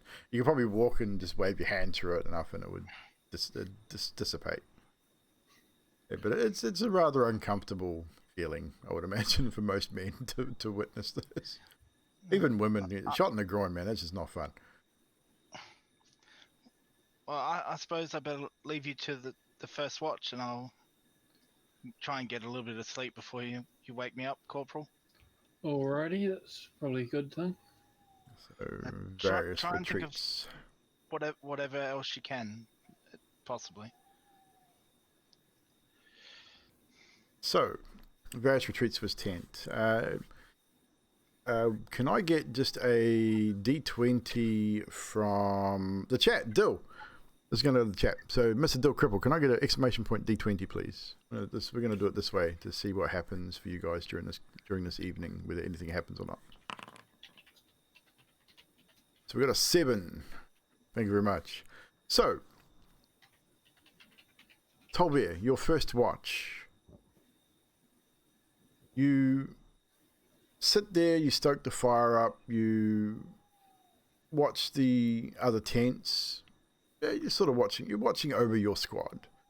You've done this before, I would imagine, in your time, probably not even just with your time in the military, but your time as a guide and a scout, leading people from to and from the city. You've probably camped overnight and you've done a watch many times. So it's not unusual for you to sit here and just poke around in the fire. Maybe have a quick wander around the edge of the light given off by the fire throughout the course of the night, which we will actually make at nighttime. We will turn the lights down low, so the glow of the fire is sort of illuminating the front of the tents, and you can't really see much more out of that because you do not have dark vision, do you? No. So your watch goes with relative ease. No real incident. The sounds of the night, the air gets a little cooler as the sort of the night draws in. It is springtime, even though things are warming up. It's still a lot cooler at night than it is during the day. So eventually your watch comes to a close with no relative incident. You wake Various, I believe it is. Yep. Do you wake Various? How do you wake him? The Tolville would open up the flap of the tent, reach in with his tail around grab his shoulder. Oh, sort of whack his shoulder with his tail. All right, time to wake up. Not in the groin. Yeah. I was trying to avoid that. I didn't get much sleep, to be honest. Trust me, I can understand why. And I don't either. All right, I've got watch now, Corporal. You try and get some sleep. So, Tolver, do you close the flaps of your tent or you leave them open? Thank you, Private. I'm assuming that Tolver is probably longer than the tent, so his feet are probably sticking out. How tall is Tolver? 7 and something feet. His feet probably would stick out, so I'll leave it open. Because the average tent's probably only about... the average tent would be about 7 feet. So it may just sort of stick out. So it's up to you whether you want to close 7.1. I'll just leave it open, have the feet sticking out, because that's how I would in my tent. Fair enough. So it'd probably keep you a little bit warmer too, with the fire being relatively close. So Various, again, no need for perception checks. You're in a relatively well-travelled area of Paradigm. You do hear the occasional animal. Some animal noises are not familiar to you, others are. Is there anything in particular that you want to achieve during your sort of 3 or 4 hour watch? Various, are we just going through the book that he bought and maybe trying to find out about animal sounds from the book and try and match the description in the book to the... So the book is pretty detailed. As I said, it's very scientific-ish, where like there is, it's very clinical in the way it's written. So it's nothing really descriptive, describing an animal apart from it describes the basics of a wolf as an example, and it says that the wolf howls on occasion. If you get too close, it will growl and bite you, kind of stuff. It's very basic information. There are some rudimentary drawings of the flowers and things like that, but you get the impression with some of the noises you hear, you can match it up with, again, you might hear a wolf howl in the distance. You think, okay, that's definitely a wolf. You've probably heard of werewolves in the Feywild, and you've heard werewolves howl. The howl is definitely different. It's not as loud or as long as a regular wolf's howl. But you would correlate those two easily enough. The owls, again, you see a small picture of an owl, and it just says strange animal with big round eyes, a beak, called an owl, and it hoots a lot. And every now and again you hear the owl hoot in the distance and think, man, that must be an owl, or something. So you are able to correlate some of those things through reading of the book. The one thing you do notice, you get to, I think it's probably chapter 2, chapter 3, there is a small section there, 3 or 4 pages on natural poisons and poisonous plants. If you are to pay particular if you are to focus on that particularly, you will know that there are a number of poisonous plants in Paradigm. Some that don't look poisonous and can be quite deadly. There is a plant that looks not unlike a blackberry.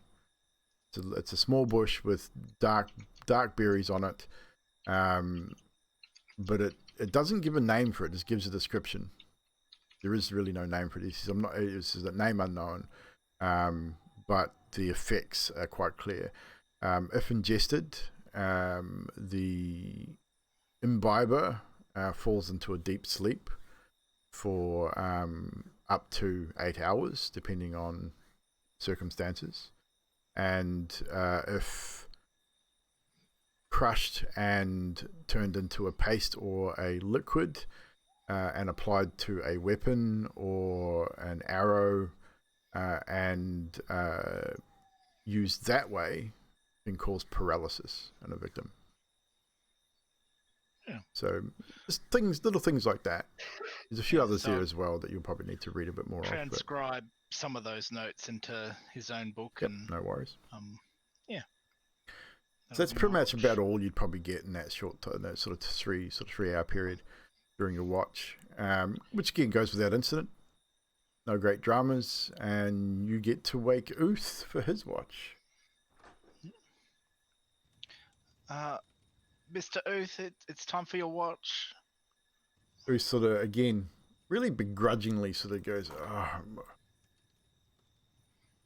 all right. And he slowly gets up, puts his armor back on, sits down, sort of says, good night. Do you want a drink? No. No, neither do I. No. I'm playing. So, Earth's watch goes without major incident. None of you would see this, for viewers' sake. Earth is a little restless. He is nervous as well, a little. He's looking around. He's not sure. Sort of, you get the impression he doesn't spend a lot of time outside. Is probably the best way to describe it. He doesn't seem to be comfortable in the outdoors in this sort of setting. But Uth's watch goes without much incident either. At one point he thinks he hears something, but then he just chalks it up to his own nerves and anxieties. And eventually he wakes Lily for the final watch in the very late hours of the morning, or early hours of the morning. Uth sort of opens the tent, shakes your foot and says, Lily, it's your watch. Nothing really to report. I mean, it's a fucking forest. I'm going back to bed.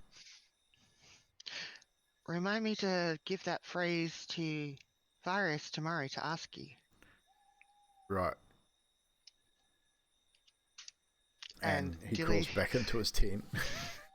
Dilly will take out her notebook and everything out with her, which she always carries. Yeah. And she will sit by the fire and have a look around and go into into her notebook, and she will write down lightning bolt. And she'll sit there and go, so I need, glass rod or something going through your components, okay. Yeah, what components would normally be needed if she didn't have her focus. Cool. And while she's there, she's going to look out and go, I'm trying to think of what it is, but she says the Latin word for lightning. Mm-hmm. And waits to see if it happens. And again, it's above her thing. I think by now Dilly's getting to you've been here in this realm for a while now. And I think now she's really coming to that realization that something's definitely gone terribly wrong. And these things that she should know, she just can't reach anymore for whatever It's like reason. those things keep coming back to her, like The little knowledge flashes. is there. Yeah, the knowledge is there, but the ability isn't for whatever reason. I think Dilly's probably intelligent enough to know that it's had something to do with the transition to this place. But again, not entirely sure exactly why or how, but it definitely has something to do with that. Yeah. So she sits there and she goes, right. And she's going through trying to work out, now, did I know this one, or am I making this up in my head? Is this something unusual or what have you? But she recognizes that that's something she did because it's something that her god would have allowed her access to, kind of thing in her mind. And she'll keep writing down, and she'll flick back a couple of pages, and in a circle style pattern, she's putting another mark on this circle style pattern because something's clicked in her head as she's doing that. And yeah, she'll just keep watching until morning. And the sun does eventually slowly start to rise, marking the next day of the next day of it's the 29th day of Azil, which is 9th, which is Arisloth.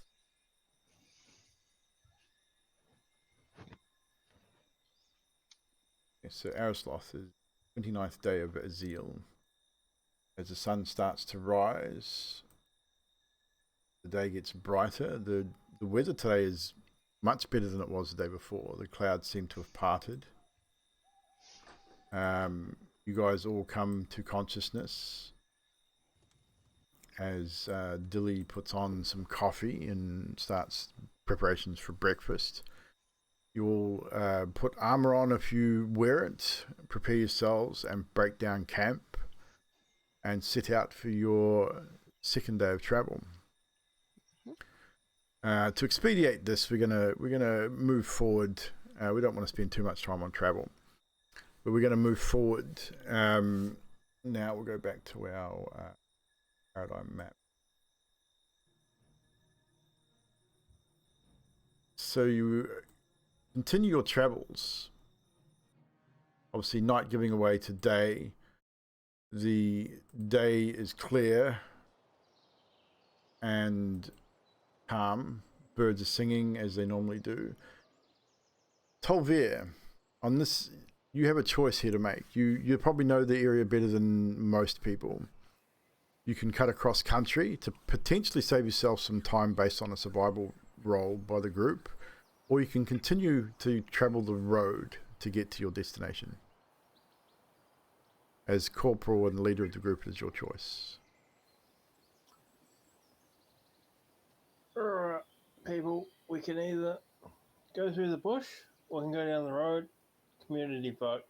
I don't mind either way. What will get us there quicker, Corporal? Through the bush, probably. I mean, your knowledge will give them a little. Your knowledge will give you guys a little bit of an edge. It will lower the DC. The survival Then I check. suggest we do it as quietly as possible.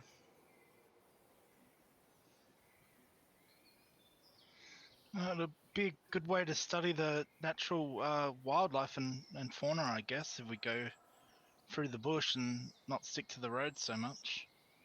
And maybe the cultists won't see us coming? And there'll be less distractions, hopefully. What say you, Uth? Yeah, I guess. I don't really like the forest, but sure. I mean, majority rules. I mean, you're going to put me in front anyway, aren't you? Oh, once we're off the road, we'll just walk normally. No, don't worry about the marching. Thank fuck for that. I would rather you guys looking around to see that there's stuff in our way than concentrating on marching. So go through the bush and we'll just go casual, just not drunkish. So, following your corporal's orders, you pack camp, you set off in a westerly direction towards the mountains. Every now and again, breaking the tree line, moving into a bit of a clearing, you can actually see the mountains off in the distance as they get gradually closer and closer as you walk.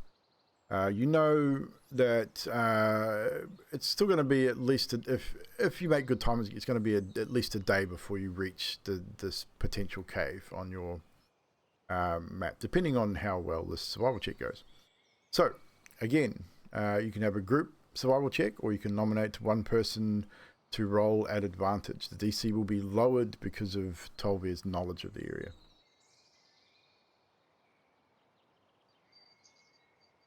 Anybody? Group roll. Group roll? Yeah. Okay, group roll on an average. I'll go with an 8 from Dilly. 11. Better roll for Mr. Uth then, I guess.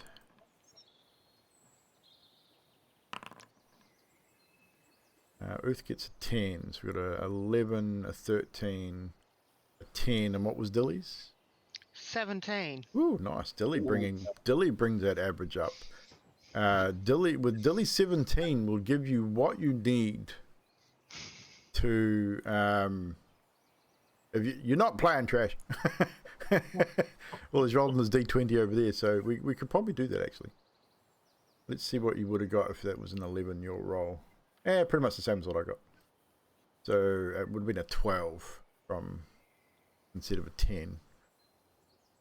So with that, you are able to cut down your travel time to pretty much the remainder of this day. Just as the sun is starting to set, you reach beyond the base of the Howling Mountains, and checking your map, you head a little further north and you find a cave entrance. It's about 30 feet across, like it's a very wide, sort of low, wide cave entrance. Natural cave. Doesn't look like it's been man-made. It's definitely a natural cave entrance, but it is what was described to you to look for. The surrounding area looks like it's been well used, but has started to overgrow in some areas. So it's definitely not being used in some time. Tolvier, you would probably know that just by looking around. I mean, you can see where there's well-walked tracks, but are starting to be lost within the grass and the overgrowth of the forest. They're starting to reclaim some of those tracks back. So it's up to you whether you wish to camp for another evening, or do you wish to press on and make your discovery of the cave, and maybe camp inside the cave. Up to you. Well, it doesn't look like anyone's been here for a while. It's going to be dark inside and it's going to be dark outside, so... Indeed it is. What do you guys think? Unnecessary need for bringing attention to yourself with tents if we go inside the cave. Very true. Worst case scenario, we have something we have to do. I reckon we press on, says Uth. Couple of hours, we'll be able to do what we need to do, and then we can camp inside, I guess. Perhaps. Yeah. Usually Uth's ideas aren't always the greatest, but I think Uth's right. Yeah. Well, I mean, Toby said there's no one been here, so I'm all good to go inside. It doesn't look like anyone's been here, so unless they can fly in, then should be right. Shit, that's right. People can fly, can't they? Fuck. Flying cultists. That's a new one. I'm gonna make a note. Apparently, Uth has a problem with fucking trees. Wait, well, what? I would assume so. It'd be very likely to have splinters and... Wow. Oh, you mean Wow. the other kind of fucking... Right. I don't Carry know on. if there's any ants around here. Wow. It's not what I said, Dilly. Never mind. Let's fucking do this. It's going. So you indeed. Shit, I haven't given myself a token for this. Neither have I. No, I haven't turned off the thing. I know what I did. I always forget this part. Token, there we go. So you move into this darkened cave. It's like any other cave that you've been in, Tolby, but you spend a lot of time in caves, so this is almost a bit of a comfort for you in some respect. But it is dark. It is. You can see that there's like a blue, sort of bluish mushroom or fungus growing on part of the cabin, which is giving this eerie sort of bluish glow. There's a small river. It seems natural river. It seems to run as you get sort of 20 or 30 feet in. Now you can see it sort of bubbles up out of the ground and runs back towards the back of the cave somewhere, off into the darkness. But you can see, if you were to follow the river around, you can see that it heads toward the back of the caves and then bends back into an area which looks a little more man-made to you from what you can see, from just that little bit of light that's left. You guys all have torches which you're able to light, which I'm assuming you will. It's up to you what you want to do, but because it will get dark very quickly. Dilly will not, and will suggest that she scouts up ahead since she has dark vision to kind of see. Now the thing is with dark anyone here. vision is you do need a light source to... Oh, there's no light source at all in As here? you head back towards the back of the cave, it gets dark. Like the glow of the mushrooms will probably allow Dilly to see the turn at the back of this cabin from where she is. The further you progress forward, the light just gets darker and darker till there's no natural light left. It's almost pitch black at the back of this cave. So there's no available light to enhance your vision, unfortunately. Okay. Then she'll light a torch if she can't see. Yeah. She'll go up as far as she can see, and if... Roll a perception check, just to see if you can... Well, I mean, you guys can listen as well, so we can roll... Everyone can roll a perception check based on sight and hearing at this point. Roll a d20, trash.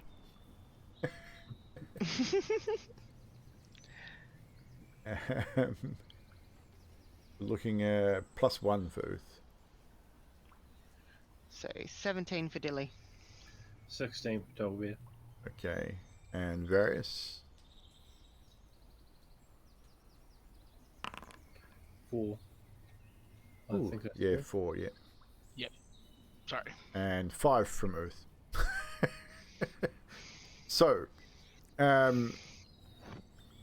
Tolvi is about the only one that can, I mean, with the torchlight as you're sort of looking around, you don't really see a whole lot because of you see the blue glow, you can sort of see that natural turn. Tolvi, because of your knowledge of caves and cave systems, you know that turn it towards, as it gets dark down there before you lose sight, is definitely a man-made thing. It's a man-made tunnel. You can sort of see that quite clear from where you are. You can't really hear anything apart from the dripping of water in the cave, the sound of the sort of wind that blows through these places as the air moves through. Sounds of the forest are left behind. As you light your torches, however, it illuminates this cabin a little bit more, and you can now all see that where the natural cabin sort of dips down to about 6 or so feet, it then widens out as a sort of a 15 to 20 feet wide tunnel, and it looks like it sort of opens up to about 10 feet tall as you'd have to sort of duck down to get into your taller ones. But it heads back further into the back of this cabin. And it's definitely a man-made tunnel. So is the 17 and the fact that she knows rock names, would she have the similar kind of idea of it? I think, as a rock gnome, you would know tooling marks. Well, if you saw it. But, Yeah, I mean, I still think you'd have an understanding of tooling, like basic rockworks. You would, I mean, all of you would probably have an understanding of basic tools, but you and Tolvia specifically would know that this is a man-made tunnel. You can see the tooling marks. You can see the bracings. I mean, as you walk in, maybe the first 10 feet, you can see there's the bracing of almost like a mineshaft tunnel. You've got the 4x4 posts up the side and across the top, and the angled bracing just to give it a support to stop a cave in. You can definitely see that along the way, if you were to go any further, you would probably see the occasional wall torch that's been left there that's now unlit as well. So there's definitely sign of human or humanoid activity in this particular area. Do you hear anything, Corporal? I don't hear anything, just dripping water. Neither do I. Should we light the torches to make it a little easier? Yes, we shall.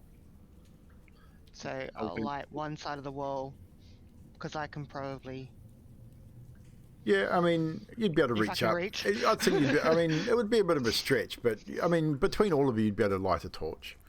As you work for and you find the first one, and the first one looks like it's probably serviceable. So you use the torch that you have in your hand, you reach up, you light it, and it provides a decent amount of light down this corridor. And as you look further down, you can see another wall torch as you move further down.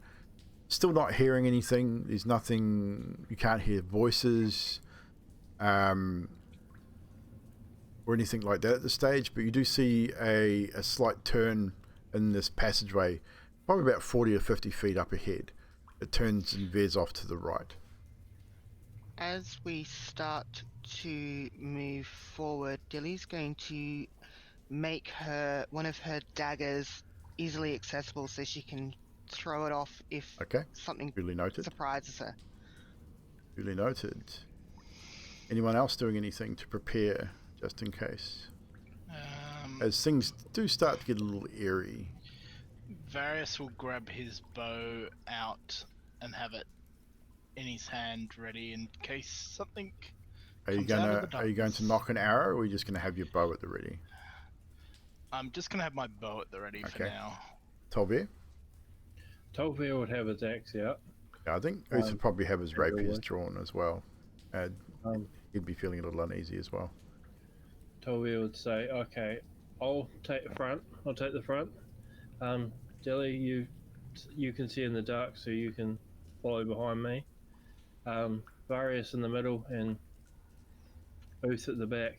Just watch our back when we're going down. And no worries. Move down the cave. So you move down this hallway. Do you continue lighting torches as you go, as you find them, or the ones that are at least able to be lit? Tolvier would. Okay. This provides you a decent amount of light. After about 15 or 20 minutes following the corridors, lighting torches as you go, up ahead you see it open. It looks like it's going to open out into a larger area. No need for a perception check. You hear a sound of something scraping on stone, but it almost sounds distant. Like it's like something scratching on stone. It's in front of you, but it's faint. But you can all hear it. Could be an animal. It doesn't sound like it's natural stone. It's odd. It's a very odd sort of sound. But you can definitely hear it in front of you. There's something moving potentially up ahead. And Tolvier would hold up his hand and go across the wall. There's a signal to everyone to go across the wall and to sort of stay against the wall as he moves. Okay, so you're pressing everyone against the wall and moving. Are you going to try and move stealthily ahead? Or just keeping everyone sort of up against the wall? Just gonna he just wants to be against the wall so that they can only jump out from one direction if they come in. So you can continue moving forward at the same pace you have been? Probably not as fast as he was, but not stealthy. Okay, cool. So no stealth checks needed then. Dilly is going to put her hand, with the dagger actually still in her hand while she's holding the torch, on her chest, and is actually going to cast a first level spell of mage armor just in case on herself. It is a first level. Roll an arcana check for me first, please. 12. You you feel weird right now. Just as you go to summon, you think you're gonna summon that spell. You think, I need to do this, and just almost on the periphery of your mind, you feel really odd. Up to you whether you continue with what you're wanting to do. Just all you know is that something feels a little off. Oh, this is hard because Dilly would have had something similar kind of feeling before. It's up to you what you do, but Dilly definitely feels odd at this point. As she goes to think about the magic, before she even goes to cast it, just something feels weird to her. Like it's just an odd sense. So she'll go to do it, feel it, and just almost like she's wanting to do it, but something's holding her back from doing it. It's a fear of something. Yeah, that's cool. So you don't cast a spell? Dread. I do not cast the spell. No dramas. So that feeling sticks with you for for a few moments. And it's almost like tension in the air. It's only about the only way I can describe it. But it's right on the periphery of your mind. It's just something strange while you're here in this space. It's only just sort of started in the last 2 or 3 seconds.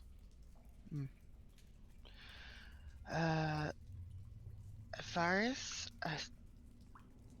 do you feel weird? See, Varys, you're a magic user too, aren't you? Yeah. I'll get you to roll an Arcana check as well, please.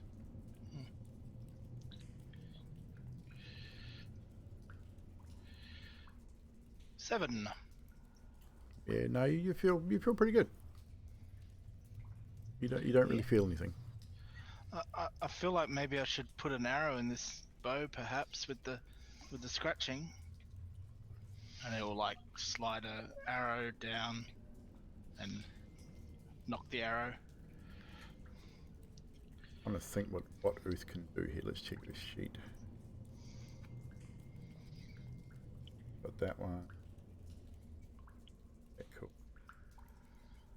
Yeah, Uth sort of just is very wary. You can see all of you seem to be a little on edge. You're definitely being prepared for the unexpected as you continue to slowly move forward.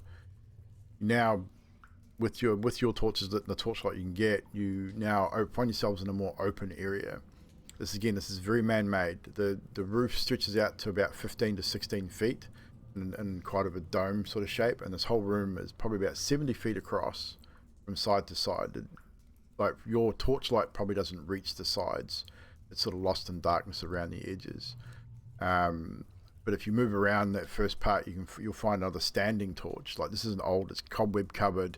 It's not one that's on the wall. It's like an iron an iron stand with a torch held in the top of it. Again, it looks like it's been there a while, but it looks like it's probably functional if you choose to light it. It's up to you guys.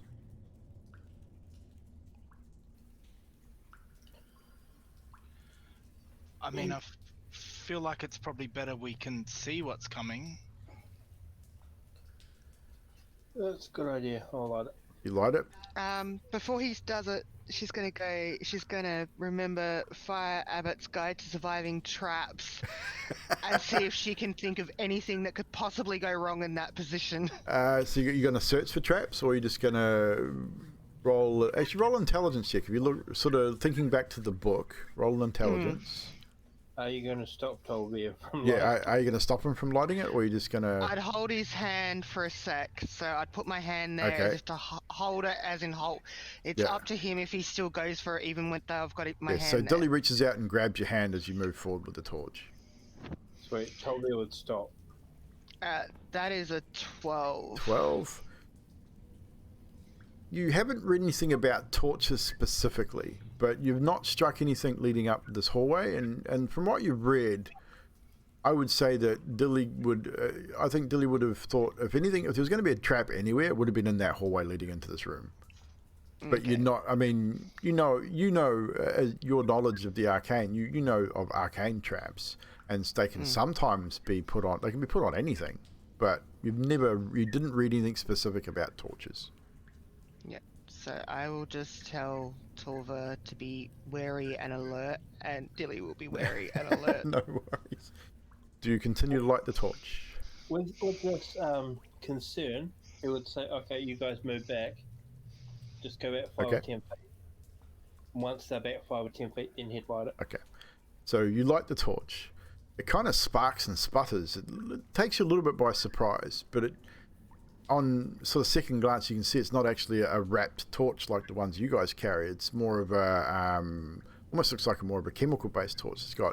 Looks like it's got coal or something in it. So it kind of sparked, almost like it had maybe gunpowder or that kind of substance, a type of substance quite flammable. But it sort of spits and sputters and sparks, and it burns a lot brighter than your torch. Gives you like 40 or 50 feet of bright light and another 50 feet of dim light, which almost illuminates almost the entirety of this cavern. And what you can see is towards the back, you've got a range of different runes and depictions of a dragon on one side, on the far left side, a large reddish dragon. And you can see pictures of demons and like there's runes up there that probably none of you recognize. You can make a be religion check if you wish. If anyone is proficient in religion, you are able to make a religion check if you wish. Otherwise, you probably wouldn't know what these markings are. Double check oath here. No proficiency in religion, so no, he wouldn't know. Natural 20. Natural proficiency in religion. Nice. So a natural 20. Even with a natural 20, you're not from this realm, but you have listened to these stories, and so the sergeant has told you guys many stories over the month of your training. The glyphs, although you probably don't understand what they are, they would probably definitely have an air of the demonic about them. They definitely look demonic, 100%. And yeah, we're natural 20. So they definitely give off a little bit of an eerie feeling to you, very specifically with natural 20. You've never seen a demon before, but these depictions are quite detailed. They're very well painted. Old. Definitely been here for quite some time. But yeah, it's kind of freaky. And then you guys hear that noise again, and as you sort of turn to where the noise is, you see a large sarcophagus. Got a crack down one side, and you can see where the ceiling of this cavern is probably caved in an earthquake at some point, and it's broken a corner off this sarcophagus, and you can see movement inside it. Just this slight bit of movement on the one end, flickering in the light. Well, that's unsettling. Usually things in sarcophagi are unmoving, right? And how loud are you saying that, Various? Just out of for curiosity, is it normal speaking? Probably mildly hushed, but okay. not.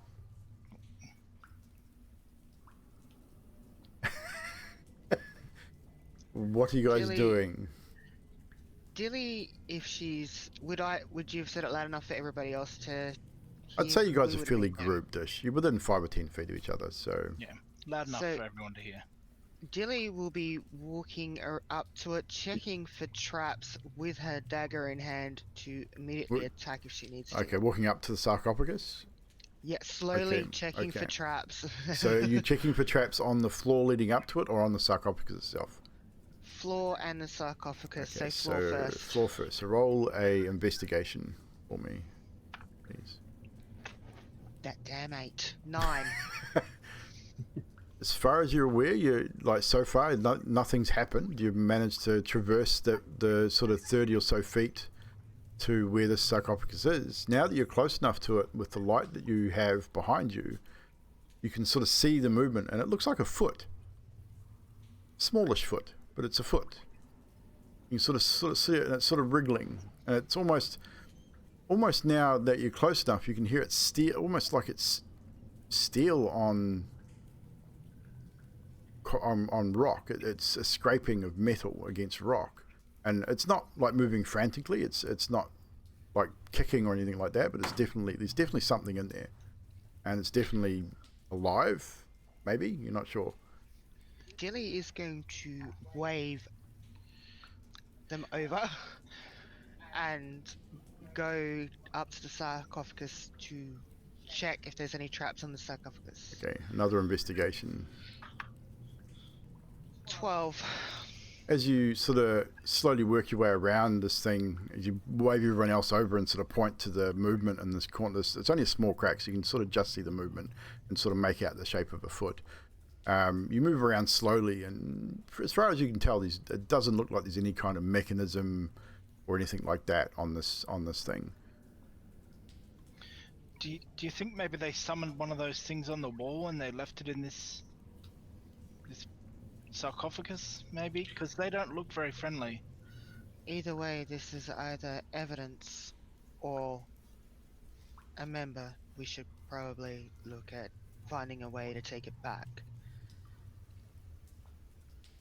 What are you doing, guys?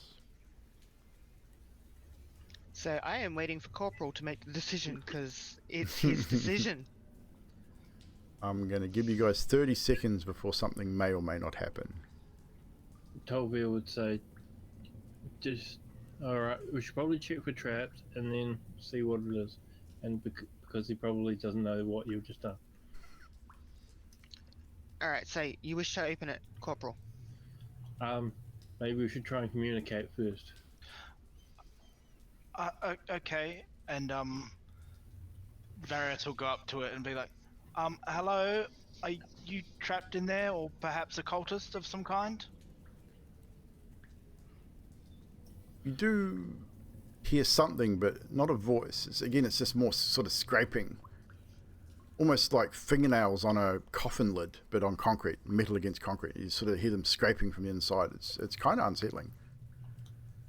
Tolville would move up and say, are you hostile or are you good? No response.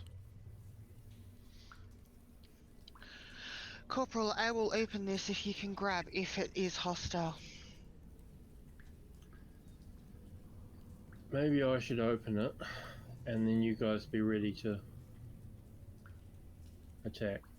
As you're discussing this backwards and forwards, you hear the cracking of stone as the side of this thing starts to crack and fall outwards. Obviously the movement of whatever's inside this it's been here for a long time. You can see that this thing has been hit with a large boulder from the ceiling, which is lying sort of towards the foot of the sarcophagus, and it has caused a number of stress fractures in this thing. And this movement, this sort of exasperated movement when you guys have approached it, has caused it to crack and move. The lid starts to slide towards you, Tolville, and Dilly, who are probably at that same site at this point. You're going to have to sort of move. So I need a dexterity save from you both as the lid, as the side crumbles, the lid slides towards you guys, just to avoid being knocked over by it. Oh, 19. That's probably my best dex check ever. 19, you're good. 19 as well. To 19, so you both sort of quickly step backwards. Varys, you're towards one top end and Uth probably on the other side, and you watch as this thing slides over. And Baz, I'll get you to rejoin us. As suddenly, what's this thing sits up and looks around the room. Before we describe what you see, a new member here, you spy Tolville firstly. The dragon-scaled, or the red dragon-scaled creature sitting in front, or standing in front of you. He's taken a step back as the top of the sarcophagus has dropped forward. You sit up. You're a little groggy, but your directives kick in.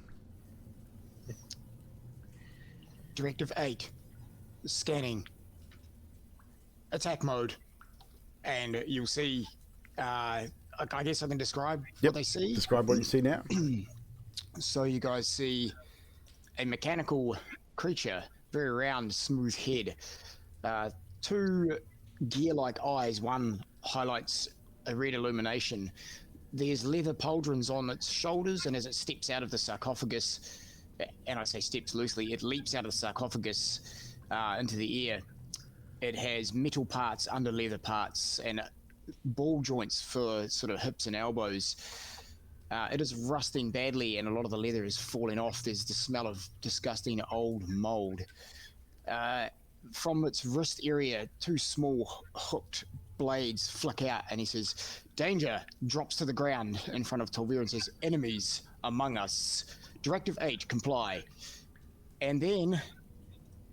As you step forward, as you're scanning your target, you notice the coloration of the uniform, the coloration of the cloak. You're not familiar with the emblem at all because you've been here for quite some time and the militia is relatively new, but the coloration of the uniform is the city colors of Valand.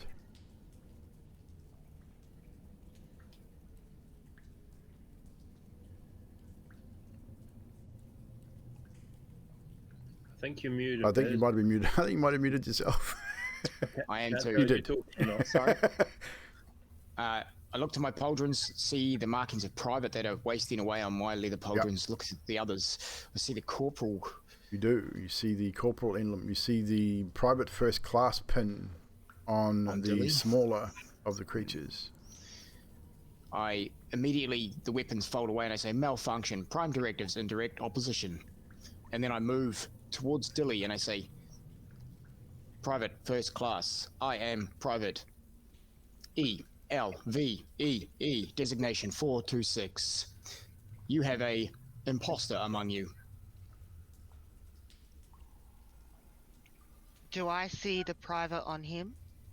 It is, you see the similar emblem. It's an old. It's something that you probably don't. You've seen it's maybe around the keep in some of the archives. It's very old. The privates no longer wear any kind of marking. They just have the cloak. But you've seen in your wanderings around the keep, they have like almost like a mini museum in the keep where they've got old uniforms and things. And this is reminiscent of one of those old uniforms. Explain yourself, Private. There is an enemy amongst your crew, and I look straight to the dragon-looking one. Directive 5 of Paradigm Military is to eliminate dragons, their leaders, their kin, and their sympathizers. Private, you are aware how long you have been out? Because I'm presuming with it not looking like it should, that it's a long time. He definitely looks old. I mean, with what you're seeing in front of you, the armor, everything is rusted. It's most of the organic material is rotted away. So yeah, it's definitely, whatever it is, it's been here for a long time.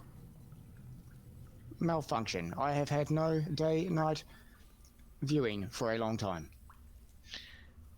Private, the queen of this land is a dragon. Malfunction. Misunderstand. Dragons are the enemy. Directive 5.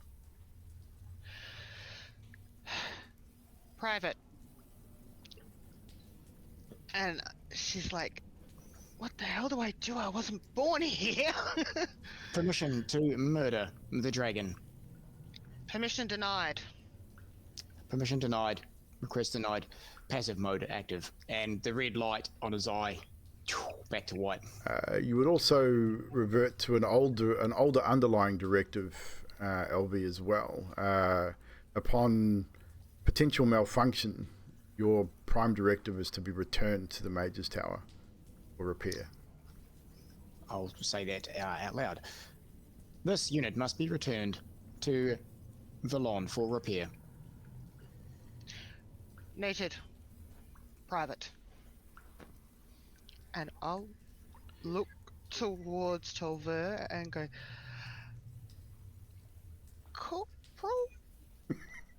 What?" Earth is sort of standing there, just his mouth is open. He's never seen anything like this before. Varys, you've never seen anything like this before either. In fact, I would say none of you, maybe Dilly, has seen Yeah, because I've got something artificers in my similar. family Yeah, and stuff. Yeah. you've definitely seen a construct or two. Tolver, roll a history check for me. I want to see if Tolver has dealt with anything of this particular. 13. 13. I'd say with that you have not dealt directly with any kind of construct of this nature, but you are aware they exist. It's a construct of some sort. You're not entirely sure exactly what it is, but it definitely has some form of sentience, although very limited. But you're not sure of in your time in the paradigm region, you've not seen something quite like this. But it is wearing an older version of a Veland uniform. What's left Is this of some it? sort of bizarre animated skeleton? It is a construct, animatronic type thing. I don't know much about it. I'd have to ask my cousin, but Animal. I can't ask my cousin. Wow. Yeah, I'm with you, Various. An animal what? I mean, It's I don't understand this. should we shackle it? I mean, it wants to kill Tolver. You heard it, right?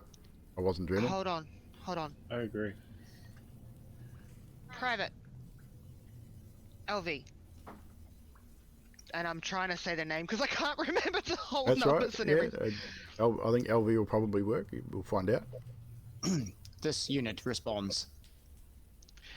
Are you capable of walking passively back to Veland to the Major's Tower? If that is your order, Private First Class, I must obey. That is my order. Then I shall obey. Noted. I think we're good. I think. Tolvere would be like, will you respond to a corporal's order? I don't know that LV would even respond at this point. Malfunction. Directives in Yeah. opposition. There you go. I think. He seems to like you. He's your commission. You can choose whether you want to shackle him or not. If he attacks me, I'll kill him. Fair call. Corporal, should we probably check around the rest of the building to see if there's anything else, like our directive stated? Yes, and if there's any chance that there might be traps, then you can use the construct to set the trap. Okay. For brevity's sake, we'll get everyone to roll an investigation check. We are just a little over time. Except for LV. 9. 10! Yeah, no, God, but Yeah. let's see what Earth gets. Jeebus. 10. And Earth gets a 14, so Earth probably Earth only just reaches the dam. Ribbon Master gives the new Warforge a advantage or inspiration. So D10 to LV when put that into your memory banks. So your investigation check, it takes you a little while. You instruct LV to stay where he is. You look around and you find a few papers that pertain to potential cultist behavior. They're very old, some of them are very brittle and fall apart. But you don't really find anything else in this chamber. It's definitely been abandoned for a long, long time. Obviously, the condition of LV also pertains to that. So you would be safe to say that you would be able to exit this or spend the night here and then expedite back to Veland the next day, if you so wish. Is the painting of the red dragon on the wall obviously Kotis? And Not obviously, but it could definitely be construed as being that. Yes, I would say that it would. I mean, any red dragon looks roughly the same, but you would almost assume that it would have to be depicting Kosis. when if Tolbiers gets to be on his own, he'll look up at it and he'll put his hand on his chest and draconic. Yeah, I'd say there'd be a time where you'd be able to do that. Yeah. Definitely. In draconic, he'll say, "Rest in peace, Ghosts." Does anyone? I don't see anyone else needs to hear that or understand it. I mean, you'd get a chance where you're beyond your own. You could order them to go set up camp and then come back here at any time throughout the night and do that. So if you want to do that privately, easily enough done. He would. No problem. So we will call our session there, guys. We're going to pick up. We're going to jump a couple of days. We're not going to worry about the travel back to Valon. We're going to pick up back as you guys return to Valon next week. And we are going to start with a conversation between Queen Ildry and LV next week. So, Miss Yanti, if you're in the chat, we're going to need you next week for your meeting with this entity that has been discovered. It's going to be a little bit of sort of story to sort of set what's happening, but for all intents and purposes, we'll start there next week. So well done, guys. Thank you, Baz, for rejoining us in our campaign as LV joining the campaign. We'll quickly go around. I know Baz has probably got to take off. He's probably got an early start. Drax has probably got an early start. So we'll get through our moments first. Guys in the chat, moments from you as well. So we'll start with Baz, and we'll then move on to Drax and go around that way. Muted. Always trying to be good with the mute thing. I keep forgetting to turn it on. For me, it was Dilly with the whole write down the clacker thing with the minor illusion show. Wow. And you guys, you never disappoint.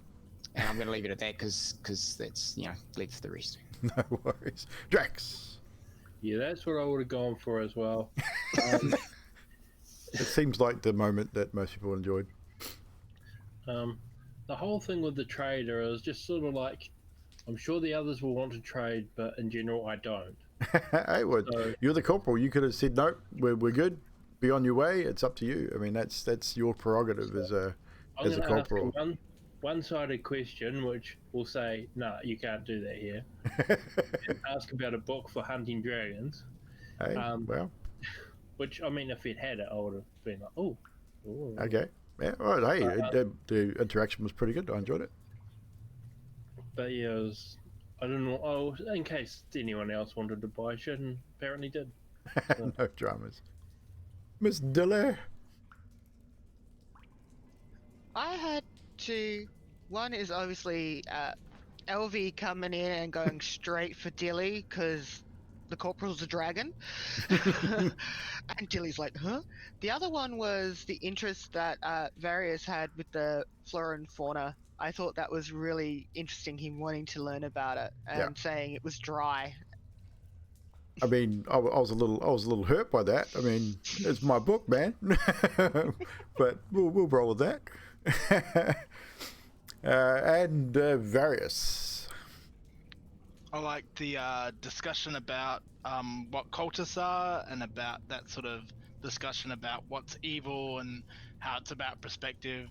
And I definitely like the introduction of LV. I was sort of like, yeah, I reckon that must be Baz's character in there. And I'm like, oh my god, what is he? So yeah, I'm really interested to find out all about that. I kind of figured the shackles would have been for Baz's character, but it's all good. It worked out pretty well. It's a weird kink to have, Drax. It is. I mean, I think Drax is secretly scared of Baz's characters because they seem to kill him a lot. Sounds like the new one wants to as well. It doesn't sound like anything's changed. But yes, so obviously we have Baz joining us moving forward as LV. We will hopefully see Yanti with us next week. I have given her information that she will require for next week's session. I'll catch up with her during the week to confirm. But we will, as I said, we will start the next session with LV and Ildry, Queen Ildry, as there has to be a bit of an interaction with those two. But we will definitely sort that out next week. Tomorrow, Monday, be back. Map making Monday. We're doing some maps tomorrow night. tomorrow day, hopefully, should be doing some gaming, some Dying Light 2. Lunchtime start there, run for a couple of 3 hours, and then obviously tomorrow night map making.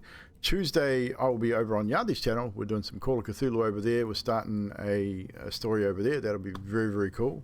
I believe we're going to be using Foundry for that as well. We did a little bit of work with that this week, and it was awesome. Very well set up in Foundry, so that should be a bit of fun. Wednesday back here for the continuance of Curse of Strahd. So we will see some of you back here next on Wednesday night for the Curse of Strahd stuff. Things are starting to get a little heated over there with Strahd not too happy with what's recently happened. So we could be seeing some interesting happenings. See how that goes. I don't know if Sadiq's going to be with us Wednesday. We'll find out hopefully before then. I'm pretty sure he said he wouldn't be this week, so we might have to try something there as well. But anywho, Tracy, hope you get better, man. Hopefully we'll see you back, or hope we'll see you on Wednesday, because we'll need you for Wednesday as well. If not, we'll carry on. I think we'll just carry on regardless at this point. I don't think we really have a choice. But we will definitely see you guys back here. We should raid someone, shouldn't we? I'll catch everyone later. No worries, I Baz. do really start, guys. No worries, Thank you, bud. everyone. Catch you, bud. Have a good one. Catch you, Bez. And No, Drax. have a good one, Drax. You got an early start as well. Let's see who is on the line. See who I have online. It looks like Josie and the crew are on as well. So we're going to raid Josie Poser. We normally raid Aussie DevFro. This is their group. So Josie is their DM. So we're going to raid Josie. And so you'll get Aussie DevFro's in there. Wettest Orb is in there. We've raided Orby as well. And Cuddly Raptor's in there. Or another Aussie, a bit of an Aussie, but a bit spread out like we are. But a couple of Aussies. I think there's an American in there. I'm not sure where Josie's from. But some very cool team there doing the Drumonia episode 53. So I just need to sort out my do for here, and we'll go raid them. Make sure you come back and see us tomorrow for some Dying Light 2, and then some more map stuff, maps and monsters, potentially on Monday night. God, when I find my raid thing, where is it? Here it is. Done and dusted. Let's go. We will see you guys tomorrow.